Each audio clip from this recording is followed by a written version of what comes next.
Welcome back to Infidelity Tales Lab. We're incredibly grateful for your support.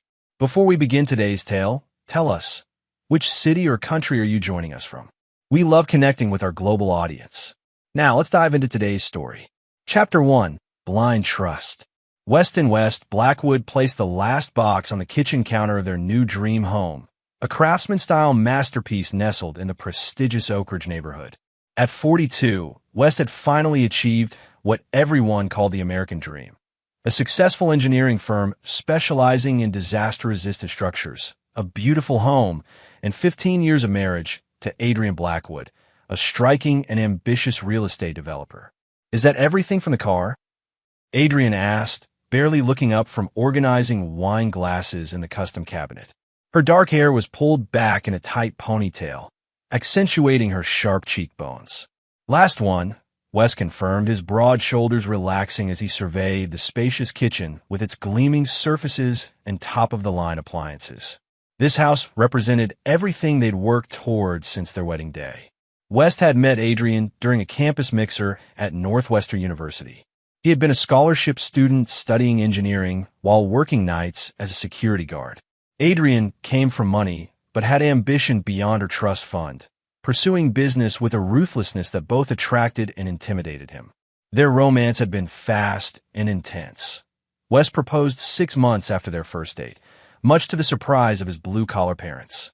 As West unpacked kitchen items, his phone buzzed. It was a text from Garrett Reeves, his closest friend since their time deployed together in Afghanistan. Garrett had saved West's life during an ambush, taking a bullet in the process. The text was simple. "First barbecue at the new place better be epic. Need beer, recommendations." West smiled, typing back, "You're still on for dinner Saturday?" The response came immediately. "Wouldn't miss it." "Is that Garrett again?" Adrienne's tone had an edge that West pretended not to notice. She'd never warmed to his military friends, particularly Garrett. "Remind him to leave his gun collection at home this time. He's bringing a housewarming gift," West said mildly. "And Garrett's always carried. It's just who he is." Adrienne rolled her eyes, returning to her organization project. "Just make sure he doesn't tell those horrible war stories again. The Prestons will be here, and Alan's considering investing in my riverfront development." West watched his wife carefully arrange the expensive crystal they'd received as wedding gifts, noting how her manicured hands moved with precise efficiency. Lately, she'd been working longer hours, returning home with her perfume slightly different, her lipstick refreshed. Small details that needled at the back of his mind. That evening, as they christened their new bedroom with champagne, Adrienne's phone chimed repeatedly. She checked it with what seemed like forced casualness. "Everything okay?" West asked, handing her a crystal flute. "Just work. The Davenport property is proving complicated." She took the glass, fingers brushing his. "I might need to meet with the investor tomorrow. On a Sunday. Anyone I know?" Something flickered in her eyes. "New money. From Phoenix. Into commercial developments." She raised her glass. "To new beginnings." The words hung between them as they clinked glasses, West unable to shake the feeling that the sentiment held different meanings for each of them. Saturday's dinner party introduced a new character into their lives. Dominic Dom Vega arrived as Alan Preston's associate, a smooth-talking real estate investor with perfectly styled dark hair and an expensive watch that he checked too frequently. When he shook West's hand, his grip was challenging, his smile never reaching his eyes. "Beautiful home," Dom commented, looking around the living room with an appraising eye. "Adrienne tells me you designed some of the reinforcement features yourself." West nodded. "The foundation's built to withstand an 8.5 earthquake. Professional hazard. I see potential disasters everywhere." "Fascinating," Dom replied, his gaze drifting to Adrienne as she poured wine across the room. "Your wife has quite an eye for potential." Later, West observed from the kitchen as Dom leaned close to Adrienne on the patio, speaking intently. When she laughed at something he said, her hand briefly touched his arm, lingering a moment too long. The wine bottle in West's hand suddenly felt slippery. Garrett appeared beside him, his military-trained eyes missing nothing. "Who's the slick guy with the Rolex?" "Dom Vega." Some hotshot investor. Adrian might do business with him. Garrett's expression darkened. I don't like him. You don't like anyone. West chuckled, but the sound felt hollow. Not true, Garrett countered. I like people who aren't full of shit. He nodded toward the patio. That guy's a predator. Watch yourself. West dismissed the warning, but that night, he woke at 2 a.m. to find Adrienne's side of the bed empty. He found her in the home office, quickly ending a phone call as he appeared in the doorway. Who was that? He asked, voice rough with sleep. Just checking on Martinez closing. Go back to bed. Her smile seemed forced, fingers tapping nervously on the desk. West hesitated, then retreated, missing the relieved exhale that followed his departure. The next morning, West's parents, Frank and Eleanor Blackwood, arrived for Sunday brunch. Frank, a retired construction foreman with calloused hands and straightforward speech, embraced his son warmly while Eleanor fussed over the new house. It's certainly grand, Eleanor commented, her simple dress and practical shoes marking her as someone from a different social circle than their sophisticated neighborhood. Adrian maintained her perfect hostess smile, but West caught the slight strain around her eyes. She'd always struggled to connect with his parents, finding their working-class sensibilities at odds with her curated lifestyle. During brunch, Frank asked bluntly about their plans for children, a topic that had become increasingly sensitive. West and Adrian had been trying unsuccessfully for years, their last round of fertility treatments depleting their savings and straining their relationship. We're focusing on our careers right now, Adrian answered smoothly, refilling wine glasses to change the subject. West's firm is bidding on the new community center, and I'm expanding into commercial properties. Eleanor studied her daughter-in-law thoughtfully. You seem different, Adrian. New hairstyle. Just stressed. Eleanor, Adrian replied with a tight smile. These deals involve a lot of late nights. The conversation moved on, but West noticed his mother's concern. As they were leaving, Eleanor pulled West aside. Something's not right with her, she whispered. I've been married 43 years. I know that look. What look? West asked, sudden tension in his shoulders. Eleanor patted his cheek gently. The look of someone with secrets, honey. Be careful. That night, Adrian announced she needed to fly to Phoenix for 3 days to meet investors. West offered to rearrange his schedule and join her. No need, she said quickly. It'll be all meetings and paperwork. Besides, don't you have that structural review for the hospital wing? West did, and the timing made it impossible to accompany her. As he drove her to the airport the next morning, she was unusually animated, checking her appearance repeatedly in the visor mirror. When he leaned in to kiss her goodbye, Adrian turned her head slightly, his lips catching the corner of her mouth instead of full contact. I'll call when I land, she promised, already walking away, rolling her designer luggage behind her like she couldn't escape fast enough. West watched her disappear through security, the unease in his stomach growing into something he could no longer ignore. Chapter 2. Fracturing Truth. 3 weeks after the Phoenix trip, West found the first concrete evidence that something was wrong. Reviewing their joint account statements for tax preparation, he discovered a series of large cash withdrawals totaling nearly $50,000 over 2 months. When confronted, Adrian had a ready explanation. It's for the Westridge incentives. Some of these investors only respond to cash sweeteners. She kissed his cheek. I was going to tell you after the deal closed. It's all going back in once we secure funding. The explanation was plausible. West's new development deals often operated in gray areas, but something in her delivery felt rehearsed. That night, unable to sleep, West checked their safe and found Adrienne's passport missing, despite her having no scheduled international trips. The next morning, he called her office on a pretext and learned she had taken a day off, despite telling him she had meetings until late evening. Increasingly troubled, West called Garrett. I need a favor, West said after explaining his concerns, but it might cross some lines. Garrett didn't hesitate. For you? Name it. The next day, Garrett provided West with a small tracking device. Military grade. Undetectable on normal sweeps. Battery lasts 3 weeks. When West hesitated, Garrett added, You don't have to use it. but if you're right about something being off. That evening, while Adrian showered, Wes placed the tracker in the lining of her primary briefcase. Within days, a pattern emerged. Adrienne's lunch meetings frequently took her to an upscale apartment building in Westlake, where she would spend precisely 90 minutes before returning to her office. On Thursday, West followed her himself, parking across from the luxury high-rise with tinted windows and a discreet entrance. When Adrian emerged 2 hours later, she was accompanied by Dom Vega, his hand possessively pressed against her lower back. Before they parted, they kissed deeply, unaware of West's presence across the street. The betrayal struck West like physical pain, but he forced himself to drive away without confrontation. Instead, he increased his surveillance, documenting times, locations, photographing their meetings. He discovered the affair had been ongoing for at least 6 months, possibly longer. During this period, Adrian suggested they take a weekend trip to reconnect. "We've both been so busy with work. Let's drive up to Cascade Lodge, just the two of us."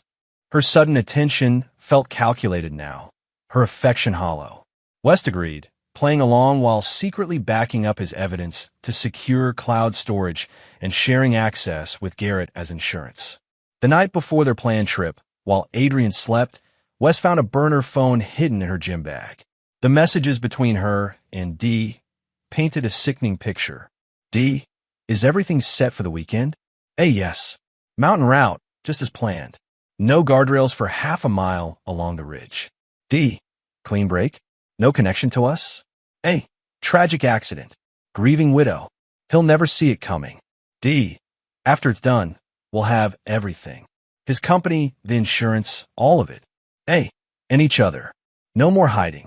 West photographed the exchanges, his hands shaking with adrenaline and betrayal. The wife he'd loved for 15 years was planning his murder. Instead of confronting her, West continued the charade, secretly meeting with his attorney to update his will, removing Adrian as beneficiary and executor, naming his parents instead. He documented the conspiracy evidence and placed it in a secure lockbox with instructions for Garrett if anything happened to him. The night before their trip, Adrian was unusually attentive, preparing his favorite meal and initiating passionate sex that now felt like a grotesque farewell gesture. Afterward, while she slept, Wes placed hidden cameras throughout their home and installed a recording app on his phone. Saturday morning dawned clear as they loaded the car for their weekend getaway. Adrian insisted on driving, claiming Wes seemed tired. As they wound through mountain passes, West activated the recording on his phone, capturing Adrienne's increasingly tense behavior. Near the most dangerous section, Adrian received a text, quickly checking it before accelerating slightly. Wes saw her knuckles whiten on the steering wheel. "Everything okay?" he asked, voice remarkably steady. "Perfect," she replied, approaching a sharp curve with a steep drop-off. No guardrail, just as her message had indicated. "I've been waiting for this." In one fluid motion, Adrian jerked the wheel toward the cliff edge. West, anticipating something but not this exact moment, grabbed for the wheel, but the car was already careening toward the edge.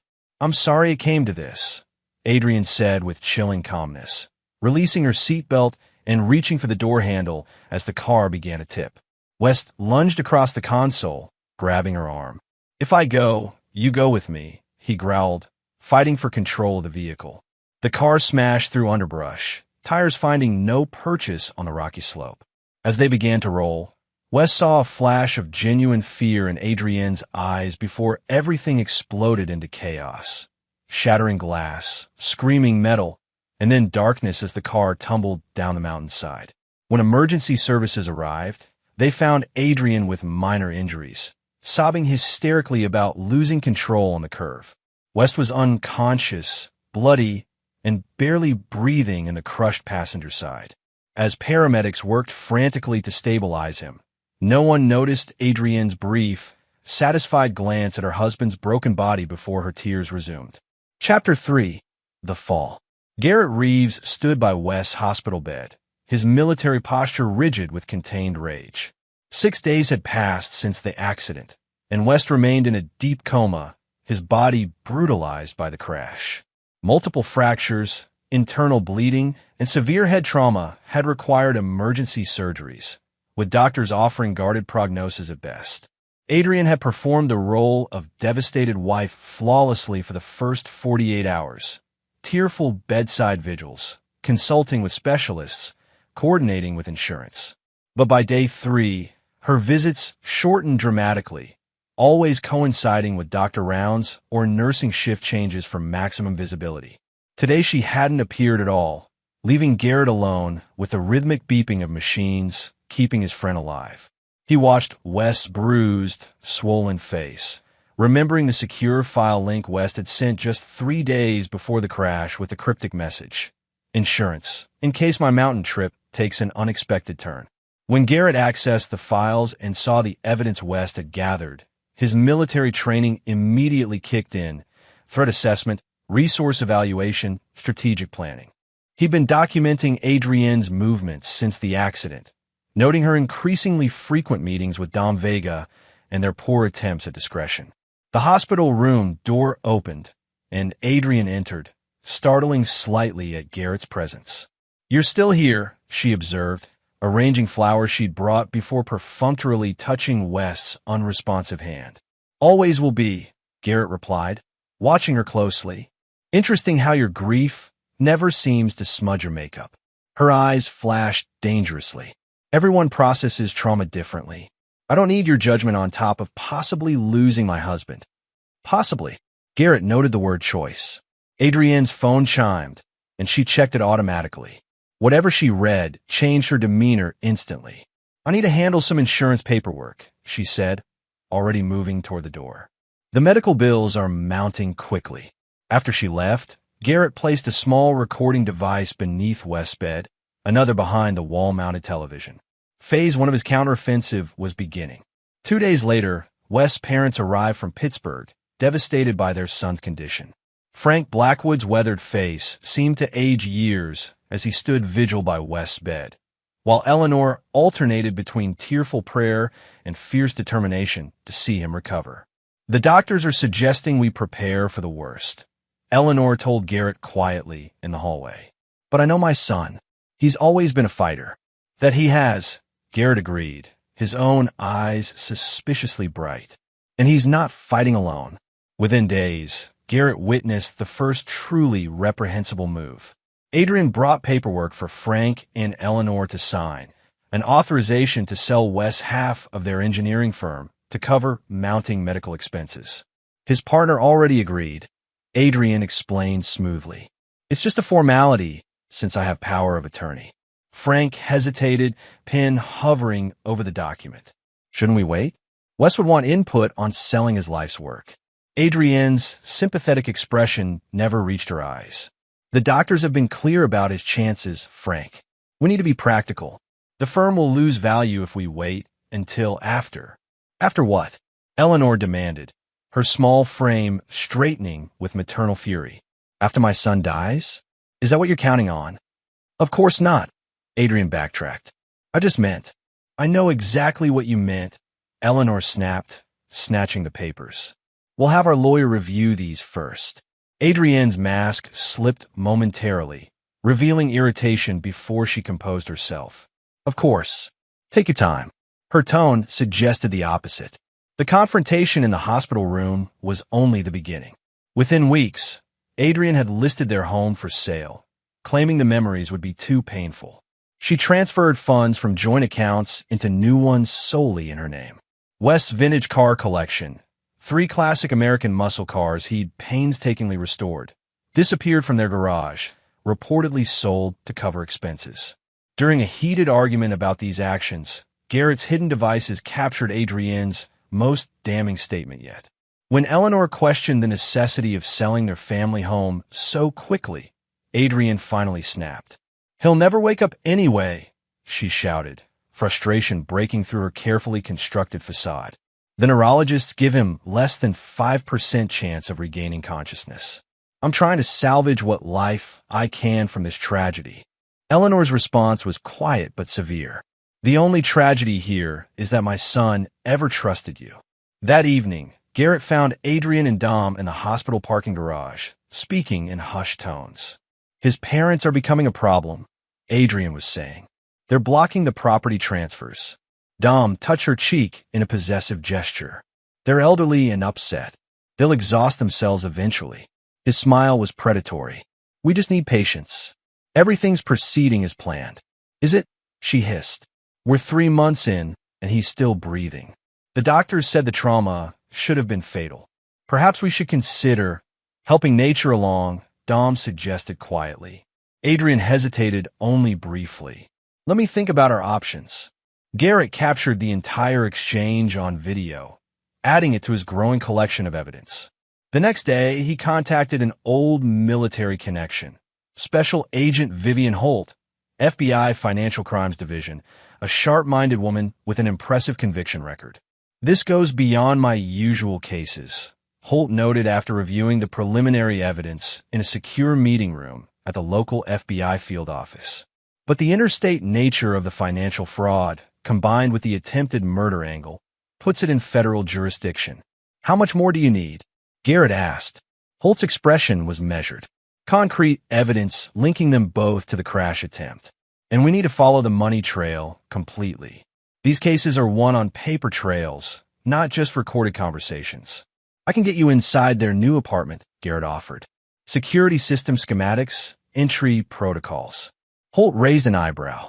I didn't hear that, and you absolutely should not conduct illegal surveillance.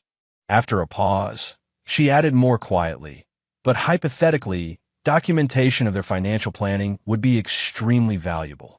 While this investigation progressed, West remained trapped in darkness. His consciousness floated in a strange limbo, sometimes aware of conversations around him, other times lost in dreamlike memories. He heard his parents' voices, felt their touches, sensed Garrett's steady presence. And occasionally, he perceived Adrienne's briefer visits, her perfume triggering waves of betrayal, even in his semi-conscious state. In his moments of greater awareness, West focused all his mental energy on one goal: recovery. Each neural pathway, each synapse, became a battleground where he fought to reconnect his mind to his body. The doctors noted unusual brain activity, but remained pessimistic about his prospects for meaningful recovery. Then, exactly 5 months after the crash, West's index finger moved in response to his mother's voice. Just a slight twitch, but unmistakable. 3 days later, he squeezed her hand weakly. A week after that, his eyelids fluttered. The medical team was stunned by the rapid progression once it began. Garrett immediately implemented security protocols, ensuring that knowledge of West's improvement remained strictly contained to his parents, 2 trusted nurses, and West's primary doctor, who agreed to medical confidentiality based on concerns about the suspicious circumstances of the accident. By month 6, West could open his eyes and track movement, though he couldn't yet speak.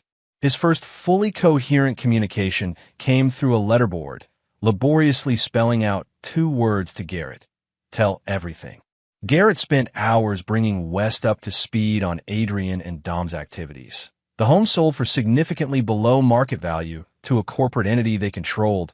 West's power of attorney used to liquidate most of his assets, the engineering firm now being systematically dismantled for parts. West's response was simple: not done yet. His recovery accelerated with his renewed purpose. Physical therapy sessions became crucibles of determination as he pushed his broken body toward functionality. Speech therapy, cognitive exercises, every aspect of his rehabilitation was approached with military discipline. When pain threatened to overwhelm him, West focused on the digital evidence Garrett showed him. Adrian and Dom planning their future with his money, laughing about his condition, discussing how much longer to maintain the pretense before moving West to start fresh. On day 187, West stood unassisted for the first time, gripping his walker with white knuckles but refusing support. On day 201, he took his first independent steps. By day 225, he could speak in full sentences, his voice rougher but gaining strength. Through it all, Adrian remained unaware, believing the doctor's initial reports of minimal brain activity. During this period, Agent Holt built a comprehensive federal case, meticulously documenting the financial crimes spanning multiple states. The attempted murder charge would be more challenging to prove without West's testimony, but the financial fraud alone carried substantial prison sentences. On day 233, while reviewing surveillance footage from Adrian and Dom's apartment, they discovered the final piece of the puzzle, documentation of their planning before the crash, including brake line tampering instructions, the selected mountain route, and a timeline for liquidating West's assets after his unfortunate passing. When Garrett shared this discovery, West spoke clearly and coldly from his hospital bed. "It's time they learn I'm awake." The plan was set in motion. Holt positioned her agents strategically, documentation was finalized, and a date was selected, date 240 post-accident, the day Adrian and Dom planned to finalize the sale of West's last major asset, his company's revolutionary earthquake-resistant foundation patents. West, now able to move with only a slight limp, returned to his regular hospital room, appearing comatose when necessary. The trap was set. On the designated morning, Adrian received an urgent call from West's doctor requesting an immediate meeting regarding a significant development. Dom insisted on accompanying her, concerned about potential complications to their plans. As they approached West's room, neither noticed the plainclothes agents positioned throughout the corridor. When they entered, they found what appeared to be the usual scene: West unresponsive in bed, monitoring equipment beeping steadily. "Dr. Morris called us urgently," Adrian said to the nurse, checking West's vitals. "Something about a development?" "The doctor will be here shortly," the nurse replied, finishing her checks and exiting. Once alone, Dom approached the bed, studying West's seemingly unconscious form. "He doesn't look any different. Still a vegetable." "Don't be crude," Adrian chided, checking her watch impatiently. "We need to be at the attorney's office by 11. "Somewhere important to be," a familiar voice asked from the doorway. Adrian whirled to find Agent Holt entering, flanked by two more agents. "Who are you?" Dom demanded, instinctively stepping away from West's bed. "Federal Bureau of Investigation," Holt replied calmly, displaying her credentials. "We have some questions about financial transactions related to Mr. Blackwood's assets." Adrian immediately adopted her grieving wife persona. "This is hardly the time or place. My husband is awake," West interrupted, opening his eyes and slowly sitting up in the hospital bed. The blood drained from Adrienne's face as she staggered back against the wall. Dom froze in shock, unable to process the sight of the man they believed would never regain consciousness. "Hello, Adrian," West said, his voice steady. "You look like you've seen a ghost." Chapter 4. Rising from Ashes. The tableau in the hospital room remained frozen for several heartbeats. West sitting upright in his bed, Adrian pressed against the wall in shock, Dom standing rigid with disbelief, and Agent Holt watching the scene with professional detachment. Garrett entered silently from the adjoining bathroom, positioning himself between the couple and the door. "This is impossible," Adrian finally whispered, her perfectly manicured hand trembling as she pointed at West. The doctor said what you wanted to hear," West replied calmly. "What you needed to hear to proceed with your plans." Dom recovered more quickly, his expression shifting from shock to calculation. "Whatever you think you know, we know everything," Agent Holt interrupted, her tone matter-of-fact.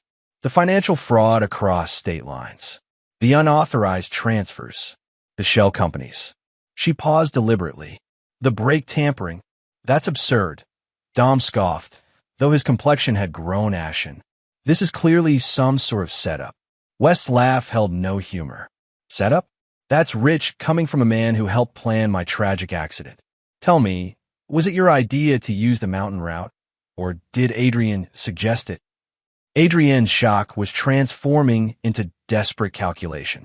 She moved toward West, tears suddenly streaming down her face in a performance worthy of an award.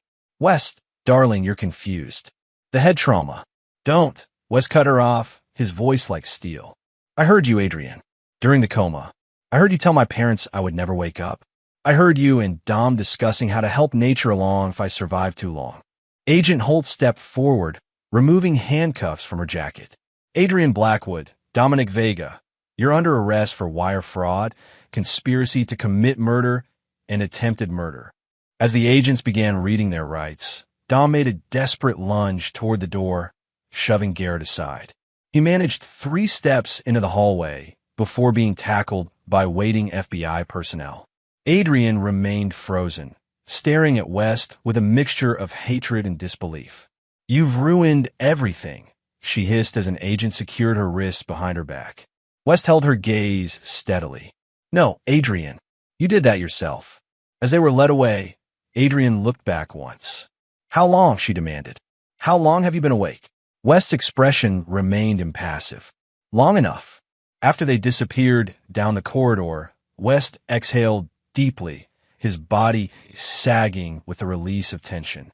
His parents entered immediately, Eleanor rushing to embrace her son while Frank stood at the foot of the bed, emotion etched into the lines of his weathered face. "You did it, son," Frank said, voice rough with pride. West closed his eyes briefly. Phase 1 is complete. But this is just the beginning. The media frenzy was immediate and voracious. The story had everything: attempted murder, betrayal, a miraculous recovery, and the dramatic arrest. West's attorney issued a brief statement confirming the arrests and requesting privacy, but the damage to Adrian and Dom's carefully constructed facades was total and irreparable.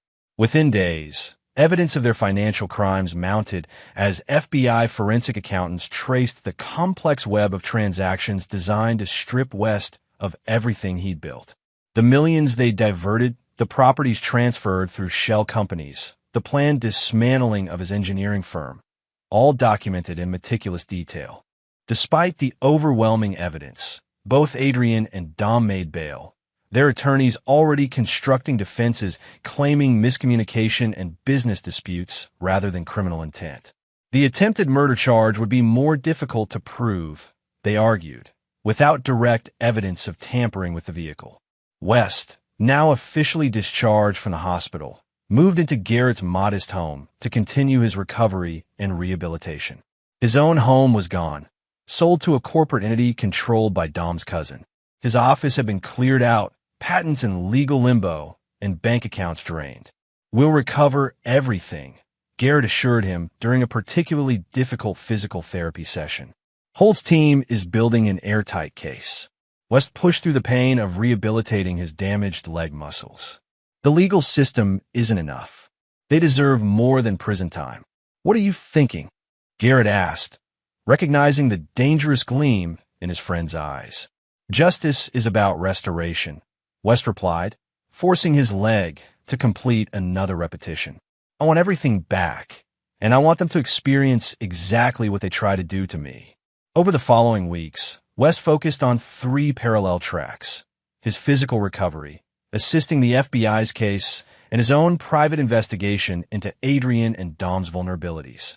He discovered Dom's gambling debts to offshore entities, Adrienne's estrangement from her wealthy family due to previous ethical breaches, and the precarious foundation of their new development company built entirely on West's stolen resources. During this period, West underwent a physical transformation. His once robust frame, diminished by months of hospitalization, began regaining muscle through relentless training. He grew a beard, adopted wire-rimmed glasses, and cut his formerly conservative hairstyle into something more modern and distinctive. The changes, combined with his significant weight loss, created a person that even close acquaintances might not immediately recognize. 6 weeks after the arrests, West was ready to implement his own plan, one that ran parallel to, but separate from, the federal case. Using funds his parents had secured before Adrian could access them, West created a new identity: Lucas Reynolds, a venture capitalist from Seattle interested in distressed real estate opportunities. "This goes beyond what the law can do," Agent Holt warned when she discovered West's intentions during a case preparation meeting. "You could jeopardize our prosecution." "I'm not breaking any laws," West countered. "I'm simply introducing myself to the business community as an investor. If I happen to cross paths with the people who try to kill me, that's coincidence." Holt's expression showed she didn't believe this for a second. "The evidence we have is strong, but not bulletproof." Their attorneys are already claiming the financial transfers were authorized by you before the accident. Then we need more evidence, West said simply. Direct confessions, unambiguous proof. Obtained legally, Holt emphasized. West smiled without humor. Of course. His first encounter with Adrian and Dom in his new persona came at a real estate development conference. Lucas Reynolds approached their booth, expressing interest in their struggling riverfront project, the development being built with West's stolen capital. Neither recognized him. West's physical transformation, combined with their certainty that he remained severely impaired, created a perfect disguise. Dom was immediately attentive to the potential investor, while Adrian employed her practiced charm. We should discuss this over dinner, she suggested, touching Lucas/West's arm lightly. Some details are better addressed in a more private setting. The dinner meeting revealed the fractures in their partnership. Dom dominated the conversation, frequently contradicting Adrian and minimizing her role. She, in turn, undermined him subtly when discussing financial projections. Their united front was crumbling under the pressure of pending charges and failing ventures. West played his role perfectly, expressing interest but demanding more detailed financials before committing. I've been burned before, he explained. Trust requires transparency. Over the next month, Lucas became a fixture in their business dealings, dangling the promise of a major investment while gathering information about their operations and internal communications. He placed listening devices in their office during a private tour, gained access to their electronic communications by offering use of his secure server for sensitive documents, and systematically mapped their remaining assets and vulnerabilities. The intelligence gathered provided a clear picture. Adrian and Dom were desperate. Legal fees were mounting, investors were fleeing, and their stolen capital was dwindling rapidly. More importantly, they were turning on each other, each blaming the other for their collapsing plans. During this period, West also discovered that Adrian had been pressuring his elderly parents to sell their modest farm in Pennsylvania, land that happened to sit atop valuable natural gas deposits. She'd used her power of attorney during his coma to place a lien against the property for medical expenses, creating financial distress for Frank and Eleanor. This final betrayal crystallized West's resolve.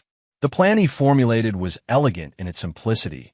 He would offer Adrian and Dom exactly what they wanted: escape, while ensuring they implicated themselves completely in the process. Through Lucas Reynolds, West approached them with an opportunity: a major development project in Mexico with powerful investors seeking American partners. The catch? They would need to move quickly and transfer their remaining assets offshore before the FBI froze everything. My contacts can create a completely new identity for each of you, West explained over drinks in their penthouse apartment, the apartment purchased with the proceeds from selling his home. But they require proof that you can handle complicated situations. What kind of proof? Dom asked, his desperation evident despite his attempt at casual interest. You're facing serious charges, West replied. My associates need assurance you've handled similar situations successfully before. The trap was set. After exchanging meaningful glances, Adrian made the first move toward confession. Perhaps we should tell Mr. Reynolds about our previous creative problem-solving, she suggested to Dom, to establish trust. Over the next 2 hours, fueled by expensive scotch and desperation, Adrian and Dom revealed the entire conspiracy. From their first meeting at a development conference 18 months earlier, through their affair, to the carefully orchestrated attempt on West's life. Every word was captured by the recording device in West's watch, transmitting live to Garrett and Agent Holt at an FBI monitoring post.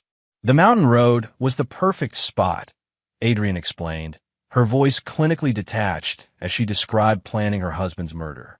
No guardrails, sharp turn, steep drop-off. It would look like a tragic accident, distracted driving, or brake failure. Dom added with disturbing pride. The tampering was untraceable. I have a connection who showed me how to damage the line, so it would fail gradually under pressure. By the time they investigated, the evidence would be destroyed in the crash. What went wrong? West asked, maintaining his composure through sheer willpower. Adrienne's face darkened. He wouldn't die. The car rolled instead of plunging straight down. The passenger compartment remained partially intact. She took another drink. Then the coma. The doctor said he'd never recover, but still, it complicated things. Having to play grieving wife while he lingered was challenging, she continued, oblivious to the white-knuckled grip Lucas now had on his glass. We had to accelerate our timeline, liquidate assets before questions arose. And now this investment opportunity could solve everything. Dom concluded, raising his glass in a toast. To new beginnings. Again, West matched their toast, his eyes revealing nothing of the fury and vindication churning inside him. To getting exactly what you deserve. The next morning, FBI agents arrested Adrian and Dom based on their recorded confessions, charging them with additional counts that made bail impossible. As they were led from their apartment in handcuffs, West stepped from the shadow of an unmarked FBI vehicle, now dressed in his own clothes, beard shaved, glasses gone. Recognition dawned in Adrienne's eyes as she was guided toward the waiting transport. You, she gasped. Lucas was awake, West replied simply. Completely awake. Chapter 5. Reclamation. The federal case progressed swiftly following the arrests. With their explicit confessions and a mountain of financial evidence, prosecutors filed over 30 separate charges against Adrian and Dom spanning wire fraud, conspiracy, attempted murder, and racketeering. If convicted on all counts, they faced potential sentences exceeding 50 years.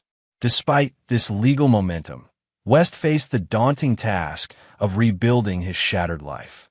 The criminal prosecution wouldn't automatically restore his stolen assets, many of which had been transferred through multiple shell companies or sold to third parties. Civil recovery would require separate legal battles, potentially stretching for years. 3 months after the arrests, West sat in his attorney's office reviewing the damage assessment. Malcolm Kwan, a razor-sharp litigator specializing in complex financial recovery, laid out the stark reality. The good news is we've frozen what remains of their assets, Malcolm explained, gesturing to financial statements spread across his desk. The bad news is they've burned through almost 70% of what they took from you. West studied the documents with a clinical detachment that belied his inner turmoil. His home, of 15 years, sold to Dom's cousin for 60 cents on the dollar. His classic car collection, dispersed to private buyers across 3 states. His company's patents, leveraged against high-interest loans to fund Adrian and Dom's lifestyle. What's our strategy? West asked, his voice steady. Malcolm leaned back in his chair. 2-pronged approach. Criminal restitution through the federal case, which is substantial but limited to what they still have or can be directly traced. Meanwhile, we file civil suits against every entity that received your property through fraudulent transfers. Timeline. Years, Malcolm admitted, even with the criminal convictions supporting our claims. West nodded, having expected this answer. Then we need a 3rd prong. The attorney raised an eyebrow. Which is? Direct negotiation, West replied, with leverage. That evening, West visited Adrian at the detention center where she awaited trial. She entered the visitor's room with practiced dignity despite her prison jumpsuit, her hair still expertly styled, somehow maintaining an illusion of control even in captivity. Her eyes widened slightly, seeing West. The first time they'd been face-to-face since her arrest. She sat opposite him at the small table, composing her features into a neutral expression. I'm surprised you came, she said coolly. I wanted to see you in here, West replied honestly. It helps. Adrienne's mask slipped momentarily, revealing a flash of genuine emotion. Not remorse, but frustrated rage. Enjoying your revenge tour? I hope it's satisfying. It's just beginning, West said. I'm here to offer you a choice. Her eyes narrowed suspiciously. What kind of choice? The prosecutors are seeking maximum sentences. Based on your age, you'll likely die in prison. My attorneys won't save you, West interrupted. Not with the recorded confessions, financial paper trail, and my testimony. Adrian leaned forward slightly. What's your point? I can recommend leniency to the prosecutors.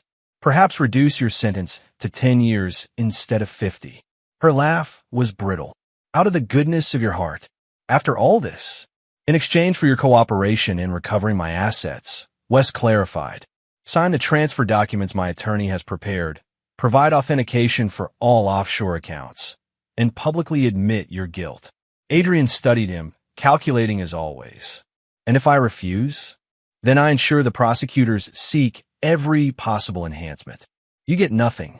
You're not as clever as you think, West, she replied coldly. I've already transferred everything of value to places you'll never reach. Whatever recovery you're planning is a fraction of what you lost. West stood to leave. That's where you're wrong, Adrian. I've already begun taking back what's mine. The development company, for instance. He savored the flicker of surprise on her face. Your investors were quite receptive when Lucas Reynolds revealed his true identity and offered to rescue their failing projects. That's impossible. The Riverfront project breaks ground next month under my company's management. Your former partners were surprisingly eager to distance themselves from accused murderers. Adrienne's composure cracked further. You're bluffing. Consider my offer, West concluded, turning to leave. You have 48 hours. After that, I stop being generous. As he walked away, Adrian called after him. It wasn't all a lie, you know. I did love you once. West paused, but didn't turn around. That's the difference between us, Adrian. I never stopped loving you. I just finally saw you clearly. While the legal proceedings advanced, West implemented his multi-layered recovery plan. Beyond the criminal and civil cases, he leveraged his unique position to directly approach the individuals and companies that had acquired his assets through Adrian and Dom's scheme. To the cousin who purchased his home at a fraction of its value, West presented two options. Return the property for the purchase price plus reasonable improvements, or face a prolonged legal battle with immediate freezing of the asset. After consulting his attorney, the cousin chose the former. For the development projects initiated with stolen capital, West offered the investors a partnership rather than litigation, demonstrating how his engineering expertise could salvage their investments while gradually returning control to him. Most accepted, recognizing their precarious legal position and the practicality of his proposal. The recovery of his company's patents proved most challenging. Dom had used them as collateral for loans from Archer Financial Group, a private equity firm with a reputation for aggressive litigation. When conventional negotiations failed, West discovered their CEO had a personal interest in earthquake-resistant construction due to a vacation home in a seismic zone. West approached him directly with an innovative application of his technology specifically suited to the CEO's property, offered as part of a settlement. Smart move, Agent Holt commented when West explained this approach during a trial preparation meeting. Though I'm still concerned about your direct involvement with witnesses. Everything's above board, West assured her. I'm simply reclaiming what's mine through negotiation rather than courts. And what about Dom's continued silence? She pressed. Adrienne's at least talking plea deals, but he's refusing to cooperate. West's expression hardened. He'll break. He doesn't have Adrienne's discipline. The catalyst came from an unexpected source. During pretrial discovery, prosecutors uncovered evidence that Dom had secretly recorded conversations with Adrian discussing contingency plans that excluded him, essentially setting him up as the primary culprit if their scheme collapsed. When confronted with these recordings, Dom's loyalty evaporated. He offered comprehensive testimony against Adrian in exchange for a reduced sentence, providing details that even the FBI's thorough investigation had missed, including the location of additional offshore accounts containing nearly $2 million of West's money. With both defendants now cooperating and providing evidence against each other, the prosecution's case became virtually unassailable. Rather than risk trial, Adrian accepted a plea agreement for 20 years with possibility of parole after 12, while Dom received 16 years with potential parole after 8. On the day of sentencing, West sat in the courtroom surrounded by supporters, his parents, Garrett, Agent Holt, and several colleagues from his recovering business. When given opportunity to address the court, he spoke briefly but powerfully. These individuals didn't just attempt to take my life. They tried to erase everything I'd built everything I valued. They betrayed not only me, but everyone who depended on me: employees, clients, family. Their actions remind us that sometimes the greatest danger comes from those we trust most completely.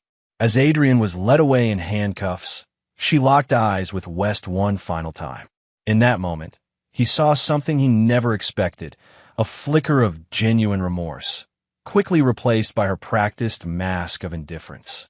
Outside the courthouse, reporters clamored for statements.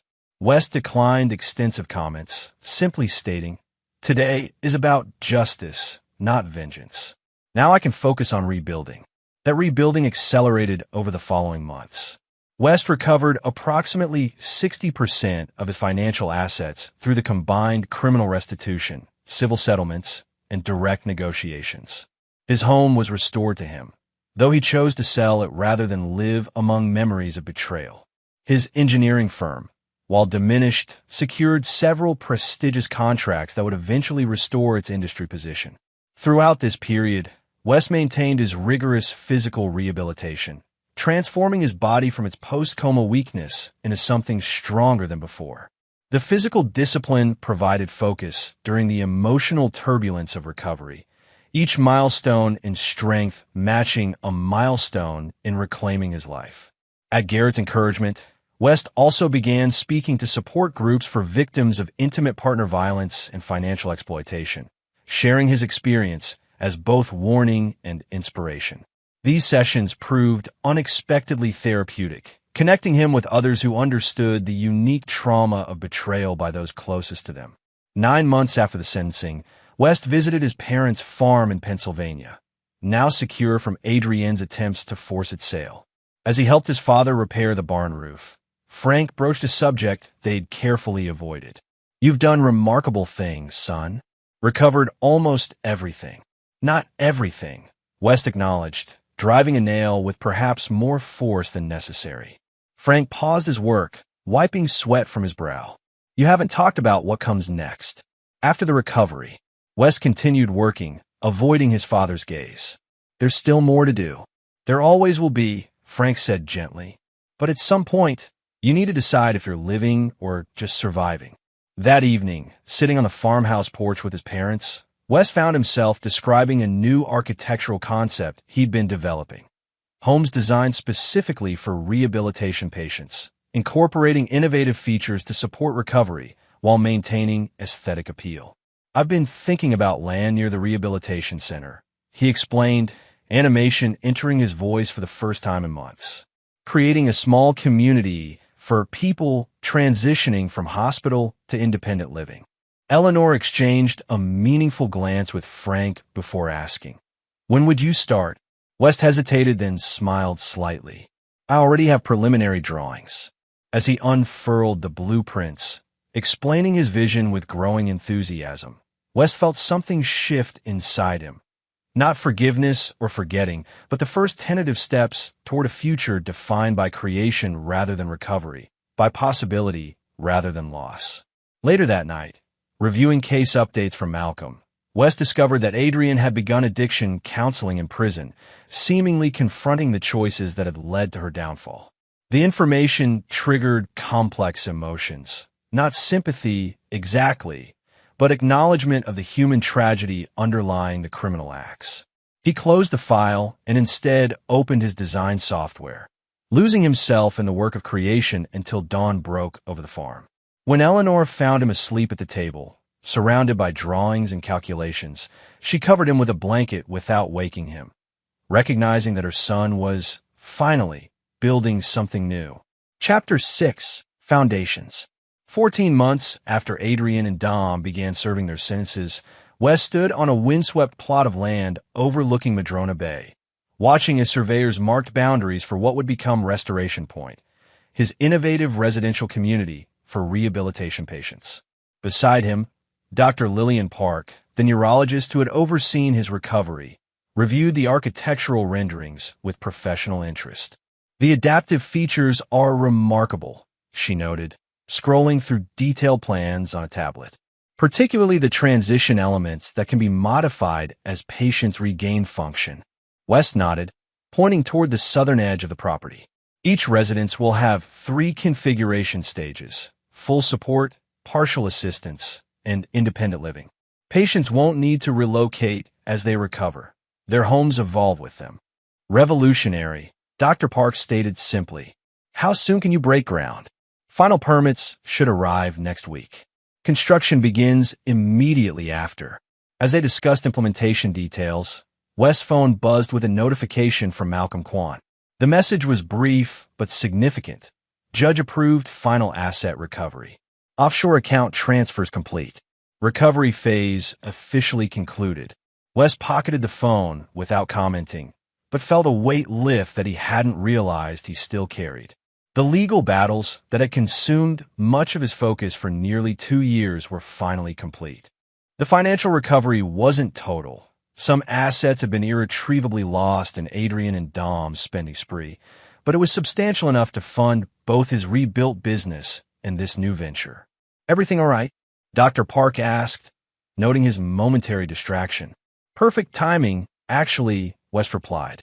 That was confirmation we're fully funded through completion. That evening, West hosted a small gathering at his new home, a modernist structure he'd designed himself on the opposite side of the city from his former residence. The guests included Garrett and his recent fiancée Monica, Agent Holt, now a personal friend, Dr. Park, and Malcolm Kwan, all of whom had played crucial roles in West's recovery journey. As they enjoyed dinner on the cantilevered deck overlooking Lake Union, the conversation remained deliberately focused on the future rather than the past. West described his vision for Restoration Point. Garrett announced plans to expand his security consulting business, and Monica shared updates on her refugee advocacy work. Later, after other guests had departed, Garrett and West sat alone by the outdoor fire pit, nursing glasses of bourbon. Malcolm's message today, West said after a comfortable silence. The recovery's officially complete. Garrett studied his friend carefully. And how does that feel? West considered the question seriously. Like closing a book I never wanted to read. Necessary, but not satisfying. You've accomplished something remarkable, you know. Most people would have been destroyed by what happened. West gazed into the flames. I almost was. But you weren't, Garrett countered firmly. You rebuilt, created something new, something better. West nodded slightly, acknowledging the truth in his friend's words. Then, with deliberate casualness, he mentioned, I received another letter from Adrian last week. Garrett's expression tightened. And, same as the others. Apologies, explanations, requests for forgiveness. West's tone remained neutral, but his grip on the glass betrayed tension. Have you answered any of them? No. Garrett hesitated before asking. Do you think you ever will? West was silent for a long moment, watching the dancing flames. I don't know what I would say. You don't owe her anything, Garrett reminded him. Not responses, not forgiveness, nothing. I know, West agreed. But sometimes I wonder if I owe it to myself to find some kind of resolution. The conversation shifted to other topics, but the question lingered in West's mind long after Garrett departed. The letters from prison had started 6 months earlier. Initial messages filled with self-justification, gradually evolving into what seemed like genuine remorse. West had read each one, then filed them away without response, uncertain what closure would even look like after such profound betrayal. The following week, groundbreaking began at Restoration Point. As West watched the excavators prepare foundations for the first buildings, he felt a renewed sense of purpose. This project represented everything he valued: innovation in service of helping others recover from trauma, architectural solutions to human challenges, creating structures that fostered healing rather than confinement. That afternoon, he received an unexpected visit from Agent Holt, who arrived at the construction site unannounced. Impressive, she commented, surveying the activity. Though I'm not here about your building project. West's expression grew guarded. What's happened? Dominic Vega was attacked in prison yesterday, she explained without preamble. Seriously injured. He's in the prison infirmary under guard. Why tell me this? Holt studied him carefully. Because he claims you arranged it. West's surprise appeared genuine. That's absurd. I've had no contact with Dom since the trial. I know, Holt confirmed. We've checked. But he's insistent, claiming you have connections inside the prison. West shook his head in disbelief. The only person I know in that prison is my ex-wife, and she has every reason to want Dom's suffering. If anything, she's the one you should be questioning. She's been interviewed, Holt acknowledged. Claims complete ignorance, though her cellmate reports she seemed unsurprised by the news. West turned back to watch the construction. So why are you really here, Vivian? You know I had nothing to do with this. Holt sighed. 2 reasons. First, professional courtesy. You should know Dom's making accusations. Second, she hesitated. I'm concerned about you. Me? West looked genuinely puzzled. You've accomplished everything you set out to do. Recovered your assets, rebuilt your business, seen justice served. Yet you seem unsettled. West considered denying it, but recognized the futility. I thought completion would feel different. It rarely does. Holt replied with the wisdom of someone who had witnessed many such cases. Justice doesn't heal wounds. It just stops the bleeding. After Holt departed, West found himself contemplating her words while reviewing the next phase of construction plans. The foundations being poured today would determine the stability and integrity of everything built upon them. Similarly, the foundation of his recovery had been built on pursuing justice and reclamation. But what would he construct upon that foundation now? That evening, West retrieved the file containing Adrienne's letters, reading through them chronologically. The progression was notable, from defensive justifications to halting acknowledgments of responsibility, finally to expressions of what appeared to be genuine remorse. The most recent letter included a passage that resonated unexpectedly. I don't expect forgiveness, nor do I deserve it. But I need you to know that I understand now the magnitude of what I destroyed. Not just your trust or our marriage, but the future we might have had. The person I was then seems alien to me now, someone whose choices I cannot comprehend, even as I must accept responsibility for them. After considerable reflection, West did something he hadn't anticipated. He wrote back. His response was brief and carefully composed. Adrienne, I've received your letters. I don't have forgiveness to offer, but I acknowledge your efforts toward accountability. My life continues forward. I hope you find meaning in yours, even within its current constraints. West. He mailed it the following morning before he could reconsider, not as an act of reconciliation, but as a step toward the closure Holt had indirectly suggested he was seeking. 3 days later, West received unexpected news that would significantly impact his ongoing recovery. His medical insurance was attempting to deny coverage for his most recent reconstructive surgery, claiming it was cosmetic rather than medically necessary. The procedure had addressed facial scarring from the crash, reducing pain and restoring normal function to his jaw. The denial triggered immediate practical challenges. The $87,000 bill would now come due directly, but also reopened emotional wounds, reminding West of vulnerabilities he'd worked to overcome.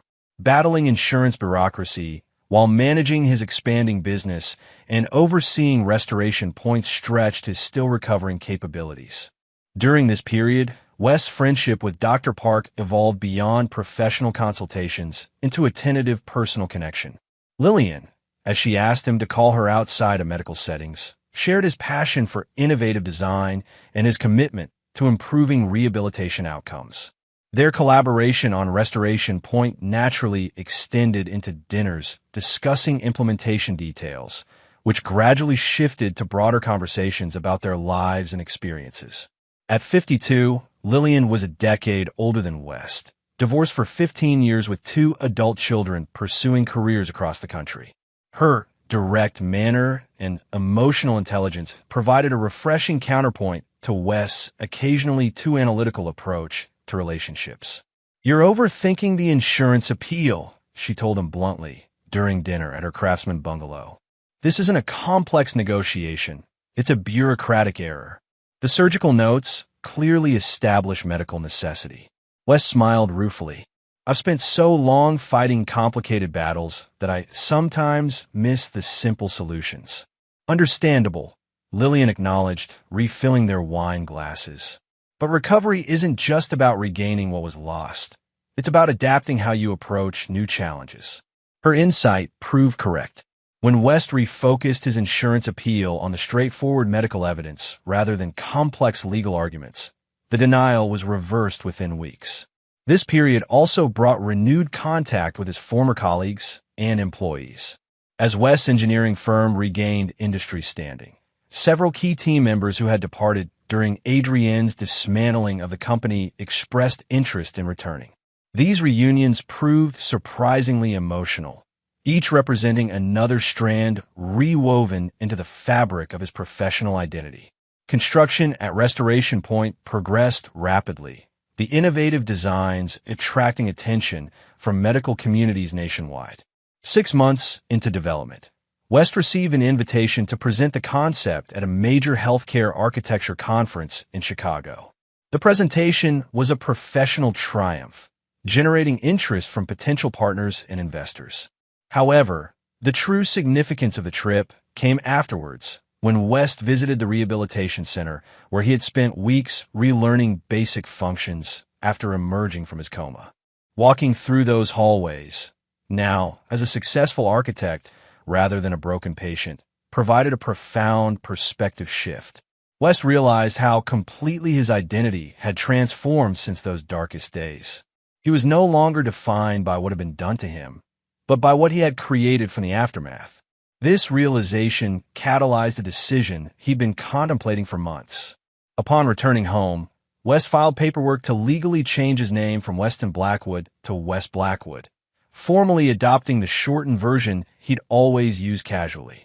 The change was subtle but meaningful, representing both continuity with his past and a deliberate evolution beyond it. When asked by friends about the decision, West explained simply, Weston was married to Adrienne. West is building Restoration Point. As the first buildings at Restoration Point neared completion, West received another letter from prison, this one from Dom, not Adrienne.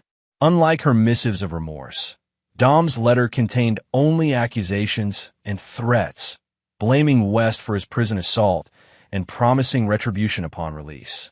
West turned the letter over to Holt without response, recognizing it as the desperate flailing of a man confronting the consequences of his own actions. Adrienne's next letter, arriving a week later, contained an unexpected disclosure. She had been providing information to prison authorities about Dom's ongoing criminal activities from behind bars, including his attempts to intimidate witnesses in other cases. Her cooperation had resulted in additional charges that would likely extend his sentence significantly. I don't expect this to matter to you, she wrote, but I wanted you to know that I'm trying to prevent any further harm he might cause, to you or anyone else. West shared this information with Holt, who confirmed its accuracy. She's been surprisingly helpful, Holt acknowledged. The cynic in me sees calculation, cooperation for potential early parole, but her assistance appears genuine. This development coincided with a significant milestone at Restoration Point, the completion of the first residential unit. As West conducted the final inspection, accompanied by Lillian and the project manager, he experienced an unexpected surge of emotion seeing the theoretical concepts manifested in physical reality. Each adaptive feature, from the adjustable countertops to the seamlessly integrated support systems, represented his response to trauma. Where Adrienne and Dom had sought to destroy, he had created. Where they had betrayed, he had built something trustworthy.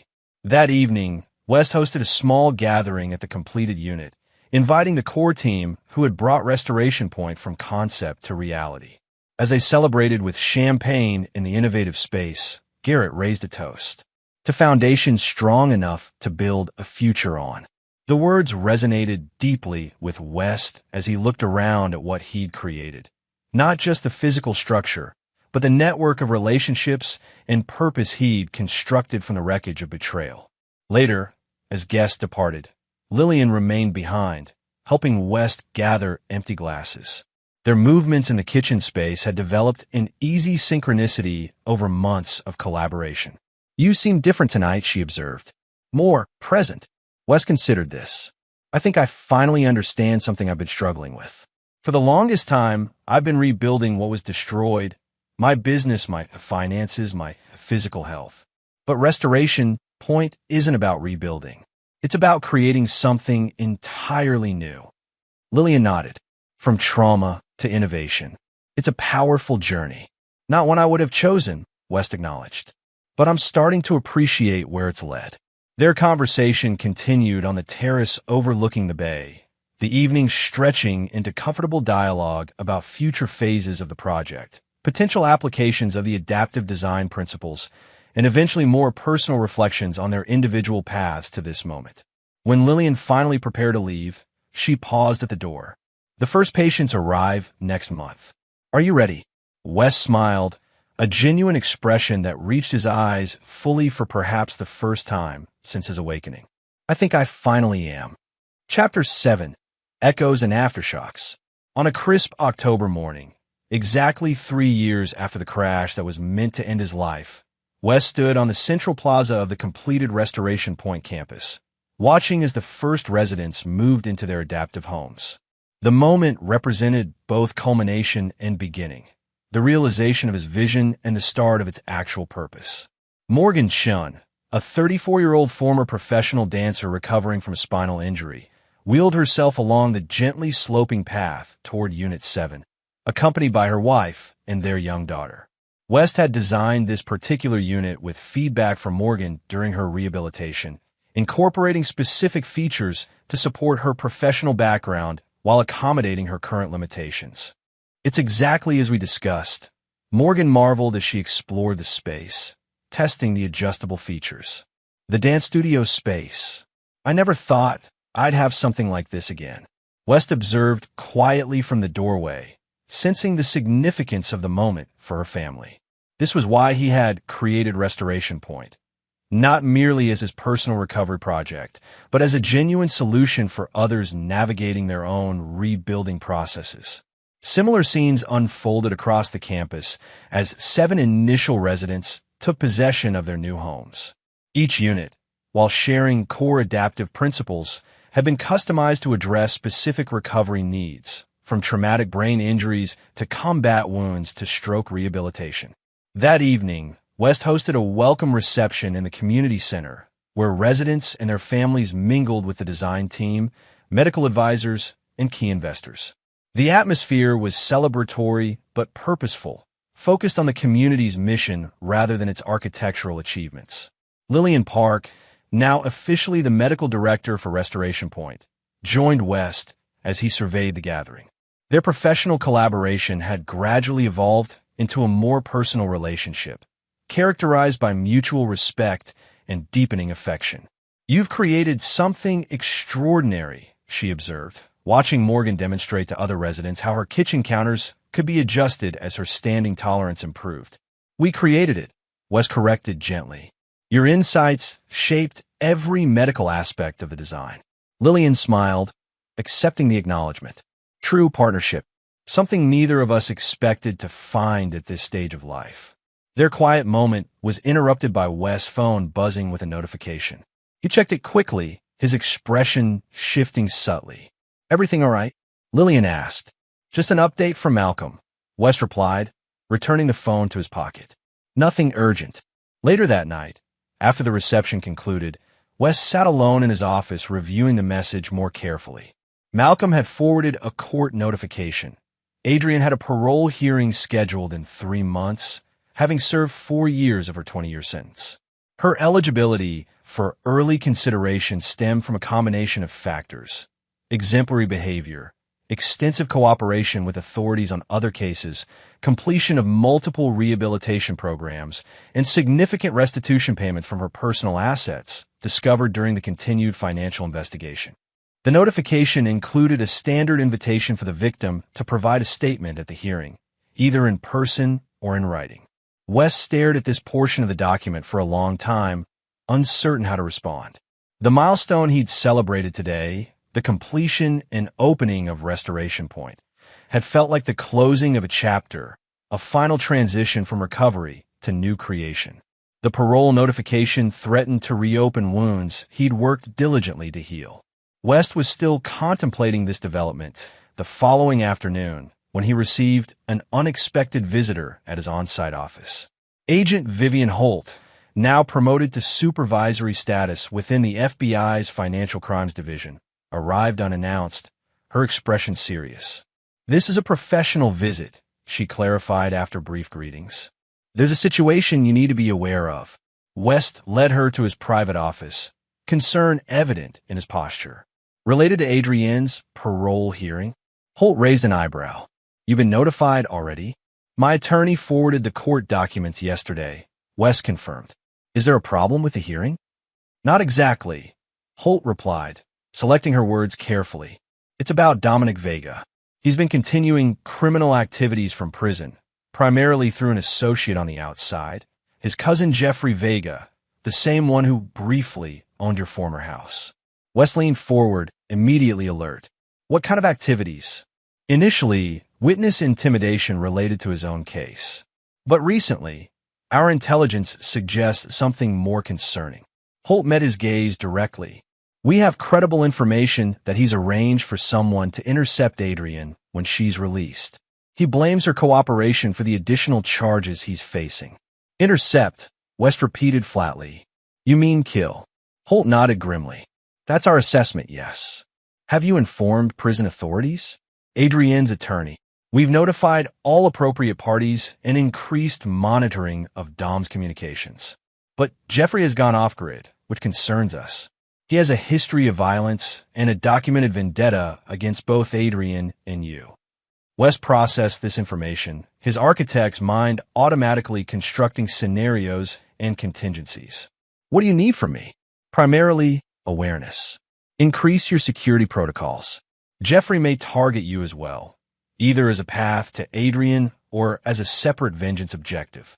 After Holt departed, West contacted Garrett immediately, briefing him on the situation. Though he had no official position at Restoration Point, Garrett had overseen security design for the campus and maintained connections with a contracted security firm. "I'll have additional personnel on rotation within the hour," Garrett promised. "And I'll review resident security protocols to ensure no one else is put at risk by association with you." That evening, West faced a difficult conversation with Lillian, explaining both the parole notification and the potential threat from Jeffrey Vega. Her response was characteristically direct. "So after everything, she might walk free while you potentially face danger from her former partner?" "The justice system works on its own principles," West replied. "Adrienne's cooperation has been substantial, apparently." Lillian studied him carefully. "How do you feel about her potential release?" West considered the question seriously. "Conflicted. The rational part of me recognizes her sentence was appropriate for her cooperation. But emotionally," he shook his head. "I don't know. And the parole statement? Will you provide one?" "I haven't decided." Lillian covered his hand with hers. "Whatever you choose, remember that your response affects your healing, not just her fate." Over the following weeks, West maintained heightened security while focusing on supporting Restoration Point's new residents. Watching their individual journeys, small victories, and inevitable setbacks provided powerful perspective on his own continuing recovery process. Morgan Shun, in particular, demonstrated remarkable resilience, progressing from her wheelchair to walking short distances with supportive braces. "You seem particularly invested in her progress," Lillian observed after Morgan's monthly assessment showed significant improvement. "Her determination reminds me of something I almost lost," West admitted. "During the darkest periods of my recovery, I questioned whether the effort was worthwhile." Morgan never seems to have those doubts. "Different traumas, different responses," Lillian noted. Her injury wasn't caused by betrayal. The observation resonated with West, highlighting how the psychological aspects of his experience had been in some ways more debilitating than the physical injuries. Trust, once shattered, proved more difficult to rebuild than broken bones or damaged tissue. This reflection influenced his decision regarding Adrienne's parole hearing. After considerable deliberation, West composed a written statement that neither opposed nor supported her release, instead focusing on the factual impact of her actions and his ongoing recovery process. The document was clinical rather than emotional, describing the financial, physical, and psychological consequences of the attempted murder without suggesting what the parole board should decide. His final paragraph read simply, "I have rebuilt my life following these events and continue to move forward. Whatever the board determines regarding Adrian Blackwood's parole, I am committed to focusing on my current projects and future goals rather than past traumas." 2 days after submitting this statement, West received alarming news. Jeffrey Vega had been spotted in the vicinity of Restoration Point, photographing the campus from various vantage points. The security team increased patrols immediately, and Garrett arranged for temporary protective details for West and other potential targets. The threat materialized sooner than anticipated. While returning from supply run to a local architectural salvage yard, West noticed a vehicle following his truck, a nondescript sedan maintaining consistent distance through multiple turns. Drawing on security protocols Garrett had established, West diverted to a predetermined safe location, a police station, rather than leading the tail to Restoration Point or his private residence. As he pulled into the station parking lot, the sedan accelerated suddenly, drawing alongside his truck. West glimpsed Jeffrey Vega in the driver's seat, expression twisted with hatred, before the man gestured threateningly and sped away. This encounter elevated the situation from theoretical to immediate danger. FBI surveillance confirmed Jeffrey had rented a small apartment near Restoration Point using a false identity, suggesting he planned sustained surveillance or possibly an attack. Agent Holt recommended West temporarily relocate, but he refused. "I won't be driven from my own creation by another Vega," he stated firmly. "Increase security, set whatever traps necessary, but I'm staying visible." Garrett argued strenuously against this approach. "This isn't about pride or standing ground, West. Jeffrey's unstable and has proven access to weapons." "Exactly why hiding won't solve the problem," West countered. "He'll simply wait me out or, worse, target someone close to me. Better to draw him out under controlled circumstances." The strategy was risky but ultimately effective. 3 days later, Jeffrey attempted to breach campus security during evening hours, scaling the perimeter fence near West's private residence. The intrusion triggered multiple alarms, and prepositioned security personnel intercepted him before he reached the building. Though armed with a handgun, Jeffrey surrendered when confronted by overwhelming force. His subsequent arrest on multiple charges, including criminal stalking and attempted assault, effectively neutralized the immediate threat. During interrogation, he confirmed Dom had orchestrated the plan from prison, providing detailed instructions and financial support through an elaborate communication network. This evidence resulted in Dom's transfer to a higher security facility and additional charges that would effectively ensure he serve his full sentence without possibility of early release. The conspiracy also impacted Adrienne's upcoming parole hearing, though not in the way West might have expected. 2 weeks before the scheduled hearing, West received a letter from Adrienne's attorney requesting a private meeting. Curious but cautious, West agreed to meet at Malcolm's office with both attorneys present. Lisa Nakamura, Adrienne's counsel, was forthright during the discussion. "My client has instructed me to withdraw her parole application," she explained. She believes appearing before the board would unnecessarily re-traumatize Mr. Blackwood and potentially endanger him further through association with her case. West studied the attorney carefully. "This seems contrary to her self-interest. Adrienne has been working extensively with a trauma specialist these past 4 years," Nakamura replied. "Her perspective has evolved significantly. She specifically asked me to inform you that she will serve her full sentence, or at minimum 10 years, before seeking any form of early release." "And she expects what in return?" Malcolm asked skeptically. "Nothing," Nakamura stated simply. "This isn't a negotiation. It's a unilateral decision she's already implemented." The hearing has been canceled. After she departed, Malcolm turned to West with raised eyebrows. "Unexpected. Do you believe her?" West considered the question. The strategic move would be proceeding with the hearing. Withdrawing gains are nothing tangible. "Unless she's playing a longer game," Malcolm suggested. "Perhaps," West acknowledged. "Or perhaps she's actually changed. Either way, it offers a respite I wasn't anticipating." This development coincided with a significant milestone at Restoration Point, the completion of the second residential phase, doubling the community's capacity. The expanded campus now included specialized facilities for various therapy modalities and a research center studying adaptive architecture's impact on rehabilitation outcomes. At the dedication ceremony for the new buildings, West found himself reflecting on the contrasting trajectories represented by this moment. The community he'd built flourishing while the conspiracy that nearly killed him continued collapsing under its own weight. The irony wasn't lost on him that Restoration Point's success stemmed directly from the trauma Adrian and Dom had inflicted. Following the ceremony, Lillian joined West on the observation deck overlooking the campus, their relationship now openly acknowledged within the community. As they watched residents navigating the thoughtfully designed spaces, Lillian broached the subject they'd been avoiding. Adrian withdrawing her parole application. What does that mean for your closure process?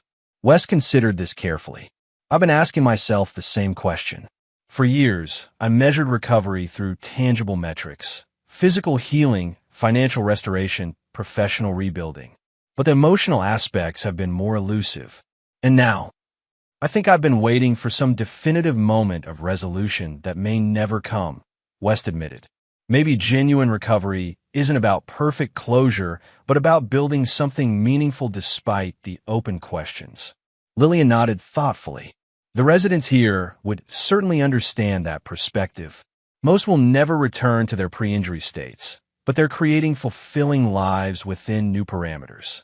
The conversation marked a subtle but significant shift in West's approach to his ongoing recovery, from seeking complete resolution to embracing purposeful adaptation. This philosophy influenced his decision regarding a prestigious architectural award nomination he'd received for Restoration Point's innovative design. Rather than accepting personal recognition, West restructured the submission to credit the collaborative team, including rehabilitation specialists, former patients who had provided crucial feedback, and the construction crews who had implemented the challenging designs. This approach reflected his evolving understanding that true healing came through connection rather than individual achievement. As Restoration Point's first anniversary approached, West found himself reflecting on everything that had transpired since his awakening in the hospital room. The journey from victim to survivor to creator had transformed him in ways he was still discovering, reshaping his perspectives on justice, recovery, and purpose. On the evening before the anniversary celebration, West visited the site of the crash for the first time since the accident. The mountain road had been improved with guardrails, and few physical traces remained of the violent incident that had altered his life trajectory. Standing at the overlook, gazing down the steep slope where the car had tumbled, West experienced not the expected surge of traumatic memory, but a profound sense of distance, as though the events had happened to someone else or in another lifetime. The realization wasn't about forgetting or minimizing what had occurred, but about recognizing how completely he had evolved beyond that moment of intended destruction. As sunset painted the western sky in brilliant hues, West took a small metal container from his pocket, containing the wedding ring he had continued wearing during his coma, the symbol of vows Adrian had so thoroughly betrayed. After a moment's contemplation, he opened the container and let the ring fall into the canyon below, not as a dramatic gesture, but as a quiet acknowledgement that some attachments could finally be released. On the drive back to Restoration Point, West's phone rang with an unexpected caller. Agent Holt with news that would reshape his understanding once again. "There's been a development you should know about," she began without preamble. "Adrian has provided information leading to the discovery of additional offshore accounts controlled by Dom. Accounts containing assets that we believe originated from your stolen funds." West pulled to the roadside, giving the conversation his full attention. "How much?" "Preliminary examination suggests approximately $1.2 million, Holt replied. She apparently discovered their existence recently through an old associate and immediately reported them. "Why would she do that?" West asked, genuinely puzzled. "She's already withdrawn her parole application. According to her statement, she doesn't believe she has the right to benefit from your funds, even indirectly through reduced restitution requirements." Holt paused before adding, "For what it's worth, my professional assessment is that her cooperation appears genuine rather than tactical." After concluding the call, West remained parked at the roadside turnout, processing this latest development. Throughout his recovery, he had maintained a relatively straightforward narrative. Adrian as calculated predator, himself as determined survivor. The possibility that she was experiencing genuine remorse and transformation complicated that narrative in ways he hadn't anticipated.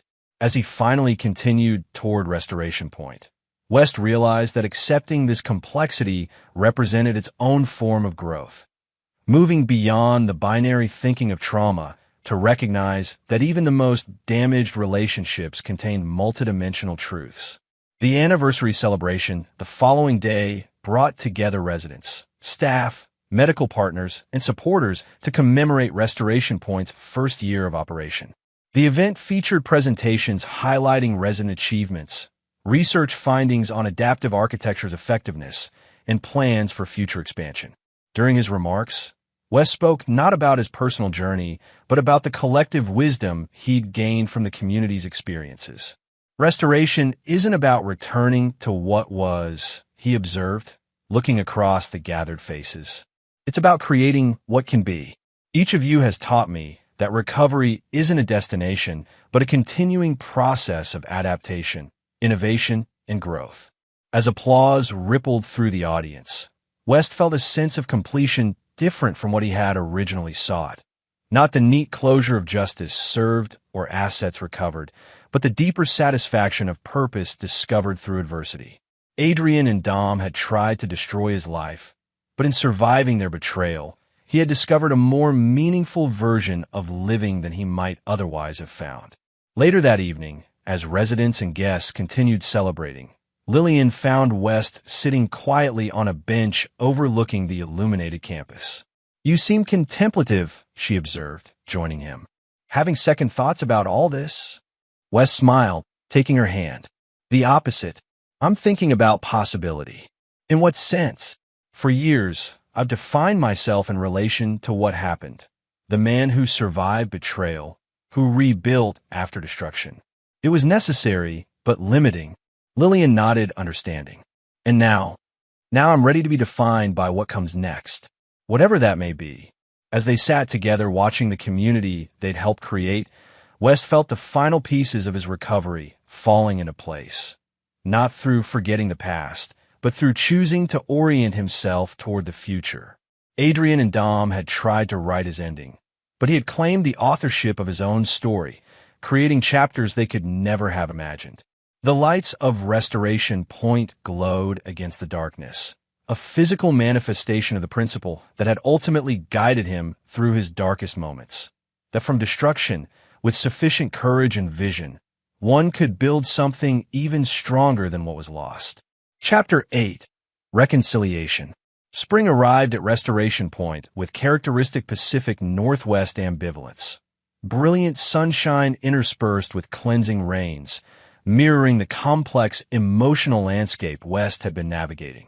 18 months after the community's opening, the campus had expanded to accommodate 24 residents at various stages of recovery, with a growing waiting list testifying to the concept's success. On this particular morning, West stood in the community greenhouse, assisting Morgan Chun with the adaptive gardening program she had developed for fellow residents. Her recovery had progressed remarkably. Now walking with minimal assistance, she had transformed from patient to program leader, embodying Restoration Point's philosophy of empowered healing. "The raised beds are working well," Morgan noted, demonstrating how residents with mobility limitations could tend plants without strain. "But I'm thinking about vertical systems for those with more significant restrictions." West immediately visualized possibilities. "We could integrate hydroponic columns with adjustable heights." "Let me sketch some concepts." Their collaborative planning was interrupted by West's assistant, Sophia, with an unusual message. "There's a Frank Reynolds here to see you. Says he's an old associate from your engineering firm. He doesn't have an appointment, but insists it's important." West frowned slightly. The name was unfamiliar, and he generally knew all former colleagues. "Where is he now?" Main reception. I can tell him you're unavailable if you prefer. No, I'll meet him. Please show him to my office in 10 minutes. After finishing with Morgan, West returned to his office, curious about the unscheduled visitor. The man waiting there bore no resemblance to anyone from his professional past. Mid-30s, military bearing, with a hyper-aware posture of someone accustomed to assessing threats. Mr. Reynolds? West extended his hand cautiously. That's my cover name, the visitor replied, his handshake firm but brief. My actual identity isn't relevant. I'm here representing the Federal Witness Security Program. West's wariness increased immediately. Why would Witness Protection contact me?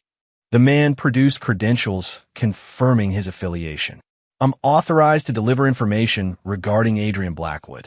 May I speak freely, or would you prefer to verify my identity first? Say what you came to say, West replied, maintaining a neutral expression despite his internal alarm. 3 days ago, there was an attempt on Adrian Blackwood's life within the correctional facility. A fellow inmate attacked her with an improvised weapon. The man paused, gauging West's reaction. The attempt failed, but investigation revealed it was orchestrated by Dominic Vega through the same network he used to direct his cousin Jeffrey. West absorbed this information, his expression hardening. Is she all right? Minor injuries. However, the incident represents the third such attempt in recent months. Previous incidents were classified as random violence, but this pattern suggests coordinated efforts. Why tell me this? West asked, though he suspected the answer. Ms. Blackwood has provided crucial testimony in multiple federal cases beyond your own. Her continued cooperation depends on her survival. The man leaned forward slightly. The Bureau is offering her placement in witness protection upon release. This would include a new identity, relocation, and permanent severance of all former connections. West's mind worked quickly, processing implications, including any connection to me or my case. Correct, which is why I'm here. The man produced an envelope. Ms. Blackwood requested that you receive this communication before she potentially disappears permanently. She wanted you to have the choice of whether to read it. West accepted the envelope, noting the prison security markings and validation stamps. Is there anything else? Just this. If you wish to respond, you have 48 hours. After that, preparations for her protection program begin, and no further communication will be possible. The man stood to leave. A secure number for your response is included in the envelope. I'll see myself out. After the visitor departed, West sat for several minutes without opening the envelope, contemplating its significance. The prospect of Adrian vanishing permanently, becoming someone new, somewhere unconnected to their shared past, represented both potential closure and lingering questions. Eventually, he carefully opened the envelope and unfolded several handwritten pages, the familiar handwriting sending an unexpected jolt through him despite the years and distance. West, if you're reading this, you've been informed of recent events and what they necessitate. Before I potentially disappear forever, I wanted to offer you something I believe you deserve: complete truth without manipulation or self-serving omissions. The story began long before you suspect. Dom and I first met when I was 24, a brief, intense relationship while you and I were briefly separated during graduate school. I never mentioned him because the relationship ended badly, with Dom becoming possessive and threatening. When he reappeared in my life 3 years ago at that development conference, I was shocked but also intrigued by his apparent transformation into a successful businessman. The affair didn't begin immediately. For months, it was strictly professional collaboration. I genuinely intended to maintain our marriage while advancing my career through his connections. The betrayal evolved gradually. First emotional, then physical, finally conspiratorial. I want you to understand that the decision to harm you wasn't made in a single moment. It developed through incremental compromises, each making the next easier. Dom knew exactly how to manipulate my ambition and resentments, particularly regarding our fertility struggles. He convinced me that you were the obstacle to everything I wanted: success, freedom, fulfillment. These aren't excuses. I made every choice consciously. But perhaps understanding the progression might provide some context for how someone who once truly loved you became capable of such betrayal. The mountain road wasn't spontaneous opportunity. We selected it months earlier during a weekend when you were at a conference. Dom and I drove the route repeatedly, identifying the precise curve, calculating timing and approach. The planning was methodical and extensive, which makes the moral failure even more indefensible. What I didn't anticipate was my own reaction after the crash. Seeing you broken and unconscious, the reality versus the abstract planning, triggered something unexpected. Not immediate remorse that came later, but a profound dissociation. I became two people, the grieving wife performing for others and the calculating conspirator continuing our plan. This division allowed me to proceed with liquidating our life while maintaining public sympathy. Only when I told your parents you would never awaken did these personas briefly merge, revealing the monster I'd become even to myself. Since my imprisonment, I've worked extensively with therapists to understand these compartmentalizations. Not to excuse my actions, but to ensure I never become that person again. The therapy has been brutal but necessary, forcing me to confront not just what I did to you, but who I had to become to do it. You should also know that Dom's violence wasn't limited to our conspiracy against you. During our relationship, he became increasingly controlling and occasionally physically threatening. This doesn't diminish my responsibility. I chose him despite these warning signs, but helps explain why I've been so cooperative against him specifically.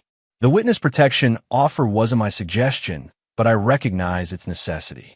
Dom will never stop seeking vengeance against those he believes betrayed him, particularly me. The attacks have escalated despite his segregation from general population. Before potentially vanishing forever, I wanted you to know that my cooperation, returned assets, and withdrawn parole application weren't strategic calculations but attempts at partial amends. Nothing can compensate for the trauma I caused, and I don't expect or seek forgiveness. But I wanted you to know that the person who orchestrated your destruction no longer exists in the same way that the man I married no longer exists, both transformed by what happened on that mountain road. If you choose not to respond to this letter, I understand completely. Should witness protection proceed, I'll disappear with the knowledge that you've built something remarkable from the wreckage I created. Restoration Point represents everything I failed to be, constructive rather than destructive, healing rather than harming. Whatever you decide, please know that I will carry the weight of what I did to you for the remainder of my life, regardless of what name I bear or where I exist. It is the one constant that will follow me through any transformation. Adrian. West read the letter twice, then carefully folded it and returned it to the envelope. His reaction wasn't what he might have expected years, or even months, earlier. The rage that had fueled his initial recovery had gradually transformed into something more complex. Sitting at his desk, looking out at the community he'd built from his trauma, West recognized that Adrienne's letter represented both an ending and a choice. He called Lillian, asking her to join him for dinner at his home that evening. "There's something important we need to discuss," he explained, his tone serious enough to prompt her immediate concern. "Is everything all right?" she asked. "It's complicated," West replied, "but not an emergency. Just a significant decision I need to make." That evening, as they prepared dinner together in his kitchen, West shared the visit from the witness protection representative and the contents of Adrienne's letter. Lillian listened without interrupting, her expression thoughtful rather than judgmental. "So she'll disappear completely unless you respond within 48 hours, she summarized after he finished. "What are you considering?" West placed 2 plates on the breakfast bar and sat beside her. "I'm not sure. Part of me thinks closure means letting her vanish without response. The final chapter of a story I didn't choose but have moved beyond. And the other part?" Lillian asked quietly. West considered this carefully. Wonders if true closure might require one final conversation. Not for her benefit, but for mine. A conversation about what? Exactly. "That's what I'm struggling with," West admitted. "Not forgiveness, certainly.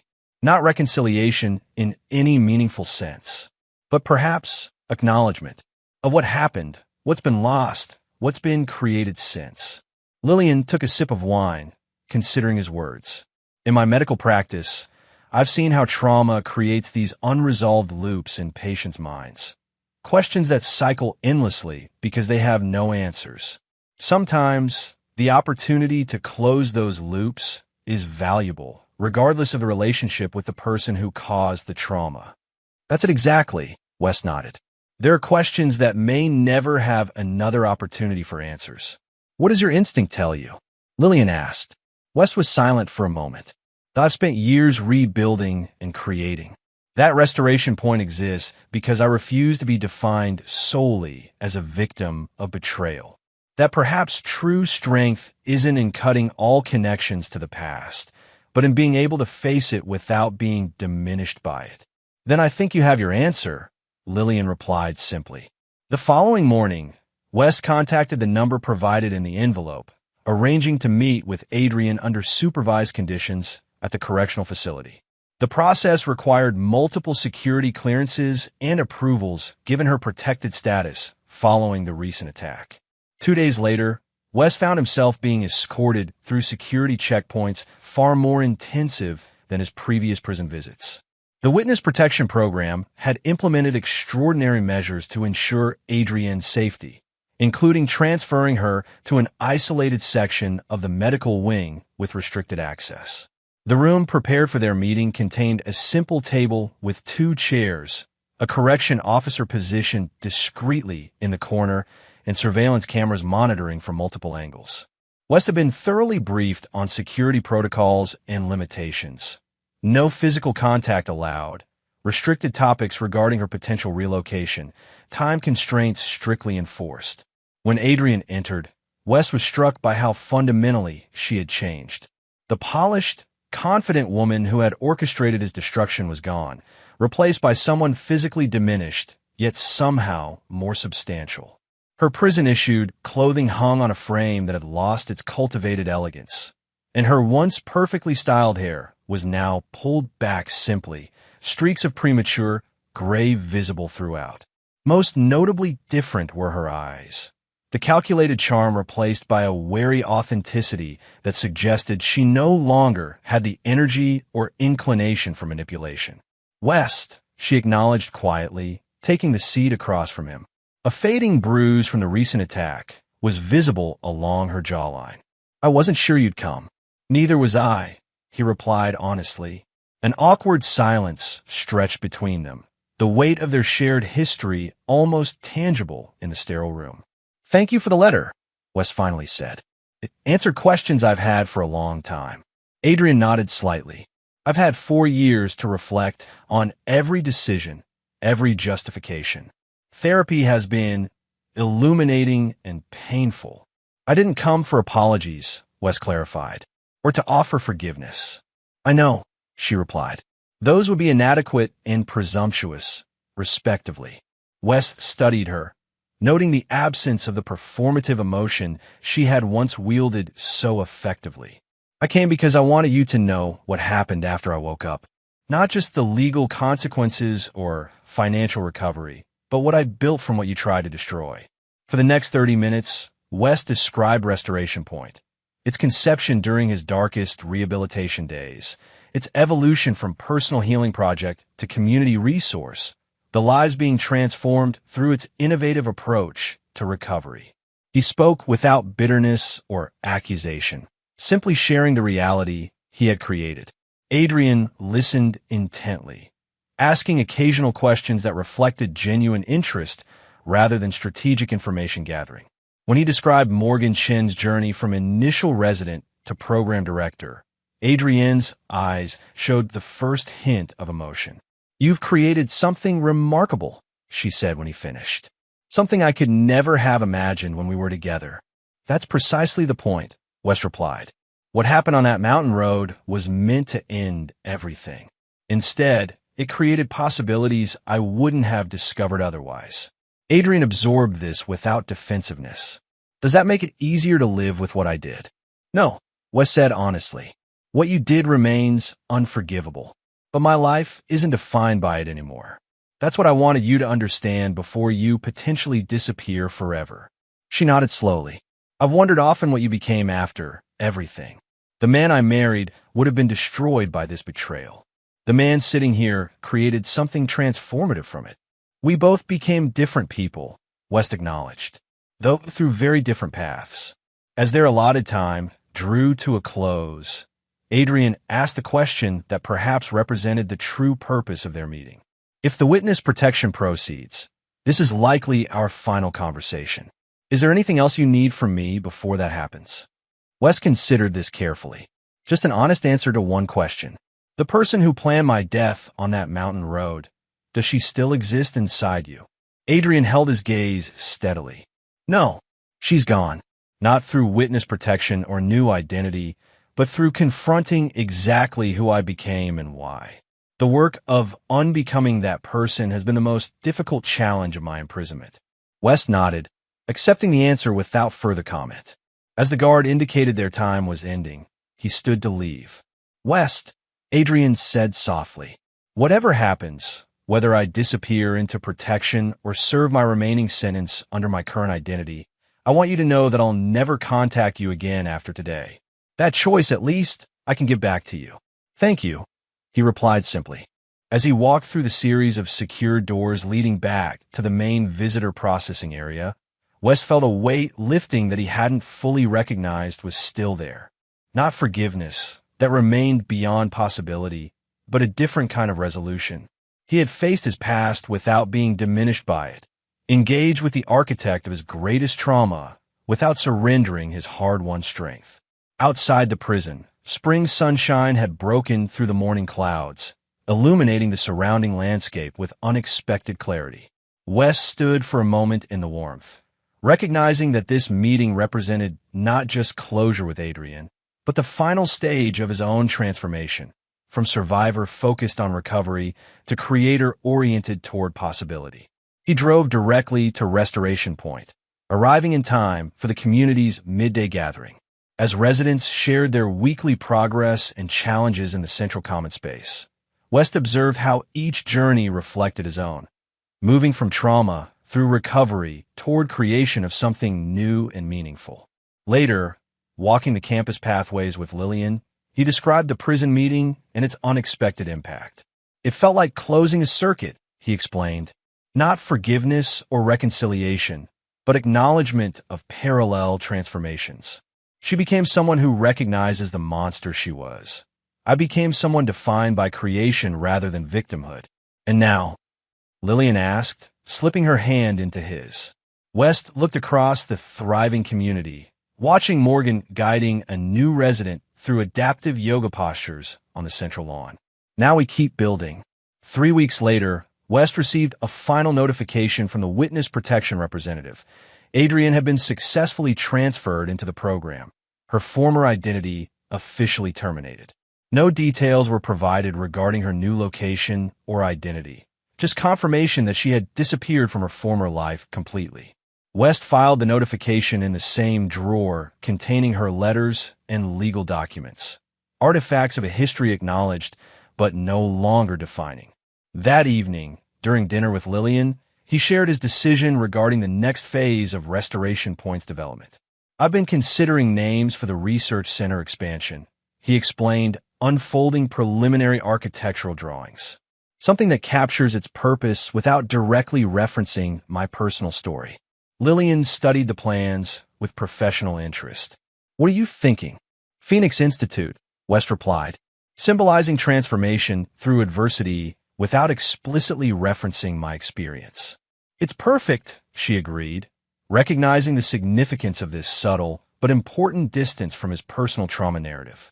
As summer approached, construction began on the Phoenix Institute, representing not just physical expansion but philosophical evolution. From a project conceived through personal recovery to an innovation hub serving broader community needs. West's role shifted accordingly, from founder-director to board chairman, empowering the leadership team he'd assembled to guide operations while he focused on architectural innovations and strategic vision. This transition coincided with developments in his personal life. After 2 years of increasingly serious partnership, West and Lillian decided to formalize their relationship. Rather than traditional marriage, they created a commitment ceremony reflecting their mature perspective, acknowledging past experiences while deliberately choosing shared future. The ceremony took place on Restoration Point's central lawn, attended by residents, staff, West parents, and close friends including Garrett and Agent Holt. No formal vows were exchanged. Instead, they shared mutual statements of intention and commitment, emphasizing transparency, growth, and purposeful partnership. During the reception that followed, Frank Blackwood embraced his son with uncharacteristic emotional openness. "Your mother and I weren't sure we'd ever see you truly happy again," he admitted gruffly. "You've built something remarkable here, not just this place, but this life." "It wasn't the path I would have chosen," West acknowledged, "but I'm grateful for where it led." As summer transitioned to fall, West received notification of a prestigious international award for Restoration Point's architectural innovations. The recognition included substantial grant funding for the Phoenix Institute, accelerating research capabilities beyond original projections. During the award ceremony in Copenhagen, West was asked about the inspiration behind Restoration Point's revolutionary design.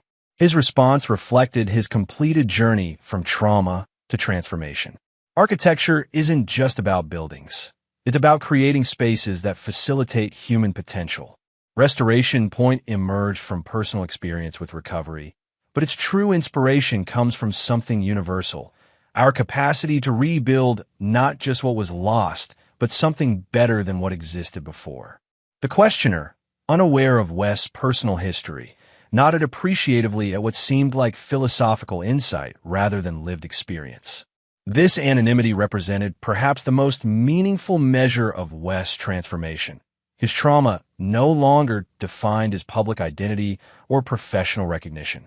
Returning from Copenhagen, West found Restoration Point thriving under its expanded leadership team. Morgan Chun had been promoted to Resident Services Director, implementing innovative programs based on her personal recovery journey. The community had grown to 36 residents, with the Phoenix Institute attracting renowned researchers focused on adaptive architecture and rehabilitation innovations. For West, this flourishing beyond his direct control represented the most satisfying aspect of his creation. It had developed self-sustaining momentum, no longer dependent on his trauma narrative or personal oversight. Like a well-designed building, it stood on its own foundation, shaped by his vision but not limited by it. During this period, occasional updates regarding the federal cases stemming from his original situation arrived through Agent Holt. Dom remained in maximum security, his continued attempts to orchestrate external threats, resulting in additional charges and restrictions. The financial recovery process had concluded with approximately 80% of assets restored through various legal mechanisms. These updates, once central to West's recovery focus, now registered as peripheral information, acknowledged but no longer defining his daily consciousness or future planning. The final such notification arrived on a crisp October morning, exactly 5 years after his awakening in the hospital room. Final case report. All federal prosecutions concluded. Asset recovery complete within legal parameters. Case officially closed. West filed the document with the others, then turned his attention to preliminary designs for an international expansion of the Restoration Point concept, a project in partnership with a European rehabilitation center interested in implementing the adaptive architecture model. That evening, during a community gathering celebrating Restoration Point's second anniversary, West found himself observing rather than directing proceedings. Residents managed the event themselves, with Morgan coordinating presentations highlighting individual and collective achievements. Lillian joined him on the observation deck, overlooking the celebration. "You're unusually quiet tonight," she noted. "Just appreciating the view," West replied, indicating the thriving community below. 5 years ago today, I woke up in that hospital room to find Adrian and Dom being arrested. Everything since has been rebuilding from that moment. "And now?" Lillian asked, echoing their frequent check-in question. West smiled, genuine warmth reaching his eyes. Now I'm ready for the next chapter. One that isn't defined by what was destroyed, but by what we're creating together. Below them, Morgan was introducing a new adaptive sports program. Her enthusiasm infectious as she demonstrated equipment modifications for various mobility challenges. Residents gathered around, their focus entirely forward-looking, exactly as West had designed the community to facilitate. That's the real achievement, West observed quietly. Not the buildings or awards, but creating a place where people define themselves by possibility rather than limitation. Lillian squeezed his hand knowingly. Just as you have. As darkness fell, the community gathering transitioned to a lantern ceremony. Each resident launching a paper lantern representing personal milestones achieved and goals still pursued. The glowing lights ascended into the night sky, creating constellations of individual journeys united in shared purpose. West and Lillian joined the ceremony, releasing their own lanterns into the gentle breeze. As he watched his lantern join the others, West reflected on the distance traveled from that mountain road, not just physically or professionally, but emotionally and spiritually. The woman who had orchestrated his destruction had inadvertently catalyzed his transformation. The betrayal meant to end his story had instead sparked an entirely new narrative, one richer and more purposeful than might otherwise have evolved. This understanding represented the final piece of West's recovery journey, the recognition that trauma, while never deserved or justified, could be integrated rather than merely survived. The experience that had nearly destroyed him had ultimately revealed capacities for resilience, innovation, and compassion that might otherwise have remained dormant. As the lanterns ascended into the darkness, their collective light illuminating the campus below, West embraced this paradox with hard-earned wisdom, that sometimes the greatest destruction creates possibility for the most meaningful creation, and that the journey from betrayal to transformation ultimately leads not back to what was lost, but forward to what could never have been imagined. Chapter 9. Transformation. 5 years to the day after Restoration Point welcomed its first residents, West stood on the ceremonial platform addressing a crowd that represented the full spectrum of the community's impact: current and former residents, medical partners, architectural collaborators, and representatives from 3 international implementations of the adaptive design concept. When we broke ground on this campus, West began, his voice carrying across the assembled gathering. We described it as a place for recovery. What we've discovered together is something more profound. That true healing isn't about returning to what was, but evolving into what can be. The audience, intimately familiar with this philosophy through lived experience, responded with knowing appreciation. Among them sat Morgan Chun, now Restoration Point's executive director, her remarkable journey from initial resident to organizational leader embodying the community's transformative potential. Today we celebrate not just 5 years of operation, West continued, but the inauguration of the Global Restoration Institute, expanding our research and implementation capabilities to serve communities worldwide. He gestured toward the striking new building behind him, a seamless integration of cutting-edge sustainability features and adaptive architecture principles, designed to serve as both research hub and teaching facility for international practitioners. The structure represented the evolution of concepts first developed during West's own recovery, now refined through years of practical application and resident feedback. As West concluded his remarks and the formal ribbon-cutting commenced, he felt a profound sense of completion, not of the work itself, which would continue evolving, but of his personal journey from victim to creator. The Institute represented the final transition from a project born of personal trauma to a self-sustaining innovation ecosystem with global impact.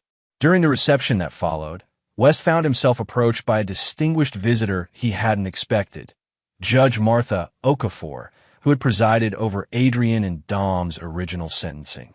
"Mr. Blackwood," she acknowledged with dignified warmth, "I hope my attendance isn't unwelcome." The invitation came through mutual connections at the Justice Department. "Not at all," West assured her, genuinely pleased by her presence. "Your fair handling of a complex case was instrumental in my eventual recovery." The judge nodded appreciatively. I followed the development of Restoration Point with great interest.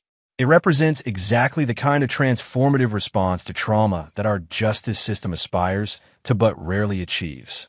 That's high praise, West replied, though I suspect my path was somewhat unconventional. The best ones usually are, she noted with a slight smile. After a moment's hesitation, she added, I thought you might want to know that Mr. Vega passed away last month.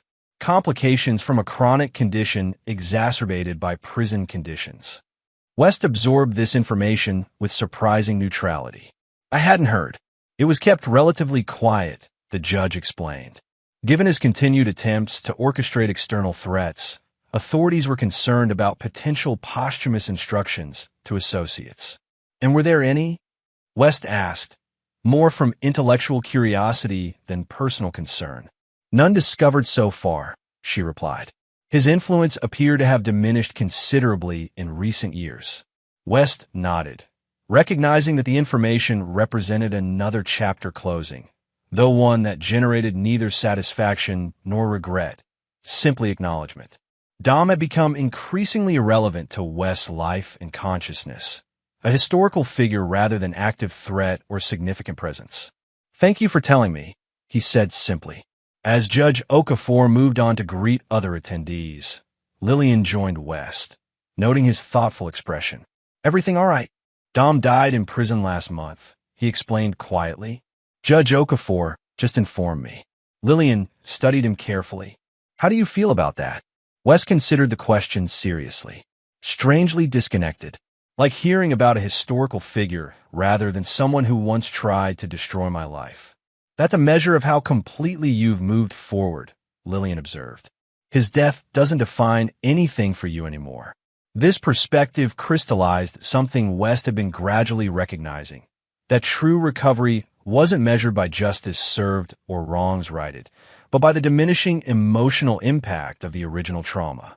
Dom's death registered as information rather than emotional watershed, confirming how thoroughly West had transcended the betrayal narrative. The celebration continued into evening, transitioning from formal ceremony to community gathering. Resident performances showcased adaptive arts programs, while interactive exhibits demonstrated technological innovations developed through the Phoenix Institute over the previous years. During this more relaxed portion of the event, West found himself approached by Dr. Kenneth Wu, a neurologist who had been among the first medical professionals to collaborate with Restoration Point. Now director of his own rehabilitation center in Seattle, Dr. Wu had implemented many of the adaptive design principles pioneered at Restoration Point.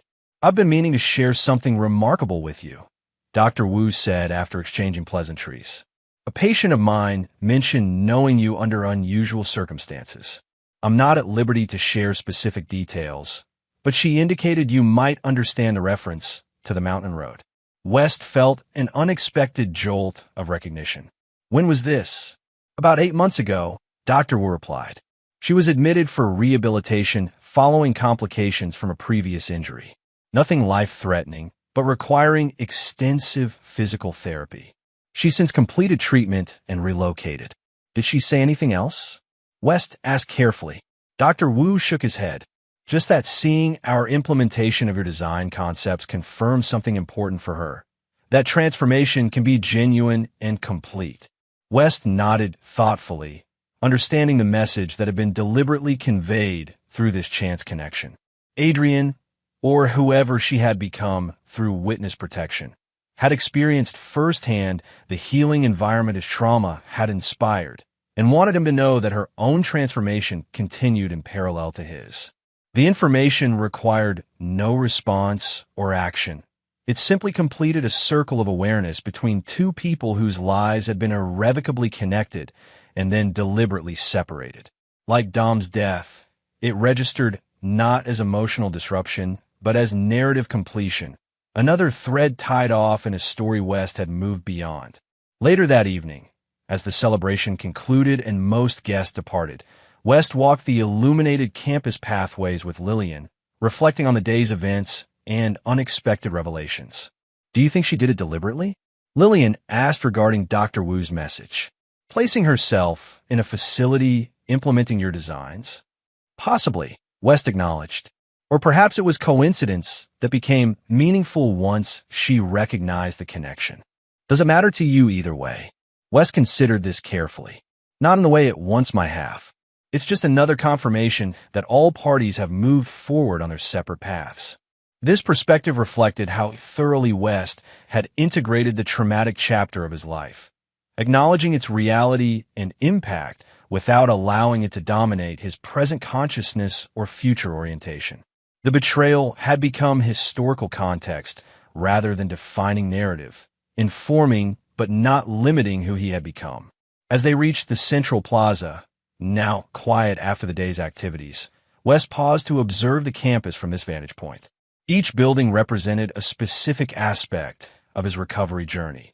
The initial residential units born from his earliest rehabilitation experiences, the community center embodying connection as essential to healing, the Phoenix Institute manifesting research and innovation emerging from adversity.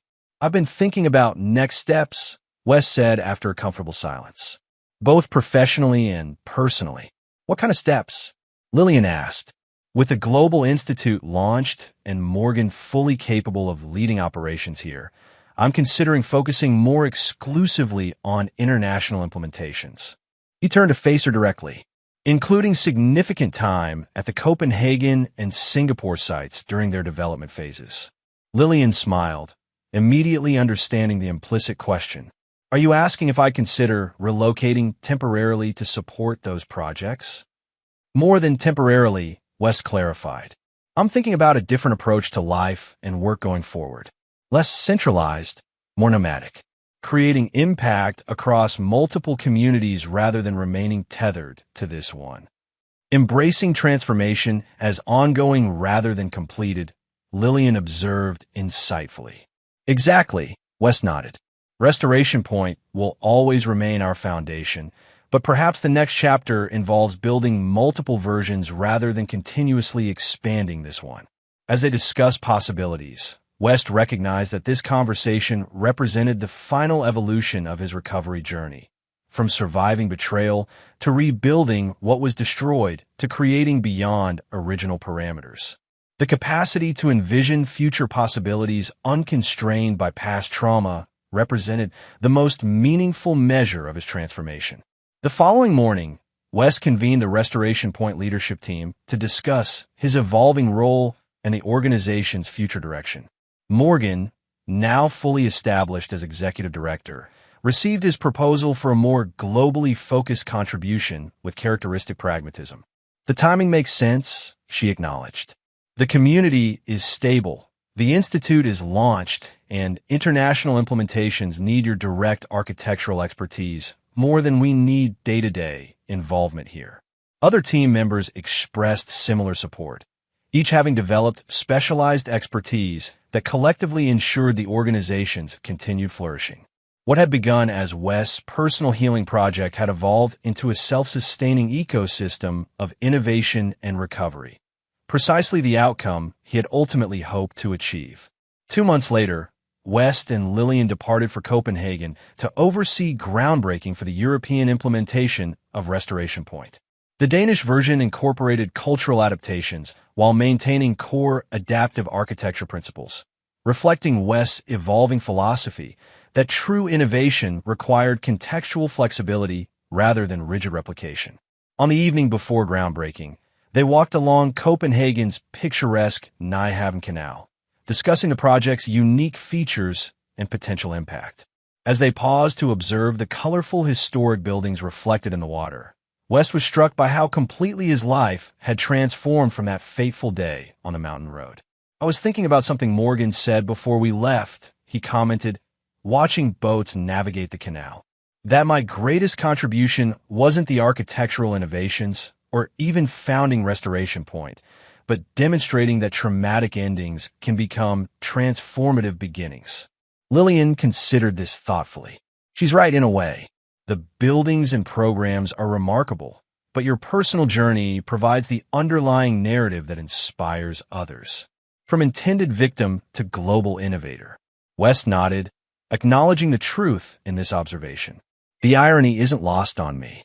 Adrian and Dom tried to erase everything I'd built, but their actions ultimately led to creating something with far greater impact than I might otherwise have achieved. Not despite the trauma, but because of how you responded to it, Lillian emphasized. That's the distinction that matters.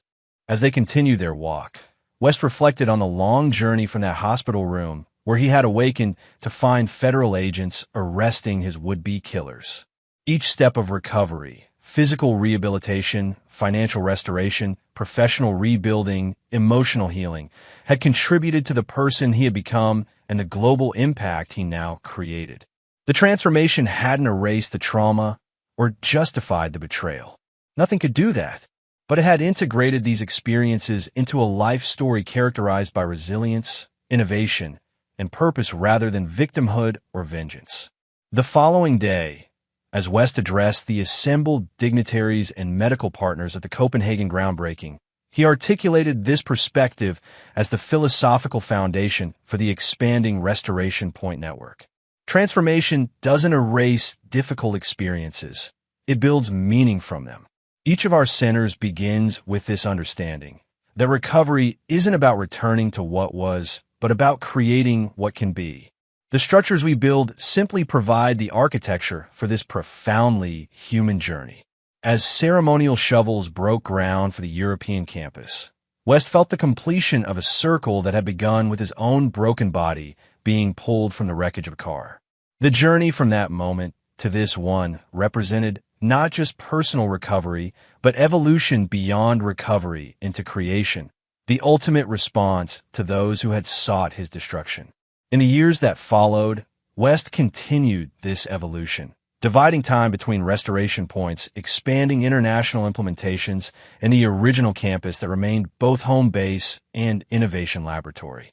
The network gradually expanded to include 7 locations across 4 continents, each adapting core principles to specific cultural and environmental contexts. Throughout this period, West and Lillian maintained their partnership, their complementary strengths creating a foundation for both personal fulfillment and professional impact. Their relationship, built on transparency and purpose rather than romantic idealization, provided stability amid constant travel and innovation challenges. On rare occasions, indirect news regarding Adrienne's post-protection life reached West through filtered channels, always respecting established boundaries while acknowledging their irrevocable connection. These updates required no response, but confirmed parallel journeys of transformation, continuing on separate paths. A decade after his awakening in the hospital room, West returned to Restoration Point for its milestone anniversary celebration. The campus had evolved significantly under Morgan's leadership, maintaining core principles while implementing continuous innovations based on resident experiences and research outcomes. During the anniversary gala, West was presented with a leather-bound volume documenting personal stories from over 200 former residents whose lives had been transformed through the adaptive community. Each narrative represented a unique journey from trauma through recovery to creation, echoing and expanding his own path. As he accepted this unexpected gift, West was struck by how thoroughly his personal experience had been transformed into collective impact, from individual tragedy to global innovation ecosystem. What Adrian and Dom had intended as his ending had instead catalyzed multiple new beginnings, not just for himself, but for hundreds of others navigating their own recovery journeys. This recognition represented the completion of West's transformation, from Weston Blackwood, victim of betrayal, to West Blackwood, architect of restoration. The trauma remained part of his history, acknowledged but no longer defining. The betrayal had been integrated rather than erased, transformed from destructive ending into creative beginning. Standing before the gathered community that had grown from his response to trauma, West offered what had become his defining perspective, the philosophy that had emerged from his journey from Mountain Road to global innovation. True transformation doesn't mean forgetting what happened or pretending it didn't matter. It means building something so meaningful from the experience that it becomes foundation rather than limitation. This community represents that possibility for all of us. that our most difficult moments can become catalysts for our most significant contributions. As applause filled the hall, West surveyed the gathering with profound gratitude, not for the betrayal that had nearly ended his life, but for the resilience that had transformed destruction into creation, trauma into purpose, and intended ending into remarkable beginning. The journey from that hospital room to this milestone moment had never been about returning to what was lost, but about creating what could never have been imagined, a legacy of transformation that would continue evolving long after the betrayal that catalyzed it had faded into distant memory. In that completion, West found the ultimate response to those who had sought his destruction, not vengeance or even justice, but transformation so complete and impactful that their actions had paradoxically enabled his greatest contribution. And in that transformation lay the most powerful truth of his journey, that while we cannot control what happens to us, we retain the ultimate authority over what we create from it, turning even the most devastating betrayals into foundations for something more meaningful than what was destroyed. And there you have it. Another story comes to an end. What did you think? I'd love to hear your thoughts in the comments below. If you enjoy this story, consider joining our community by subscribing. It means the world to us. For more stories like this one, check out the recommended videos on screen, and I'll see you there.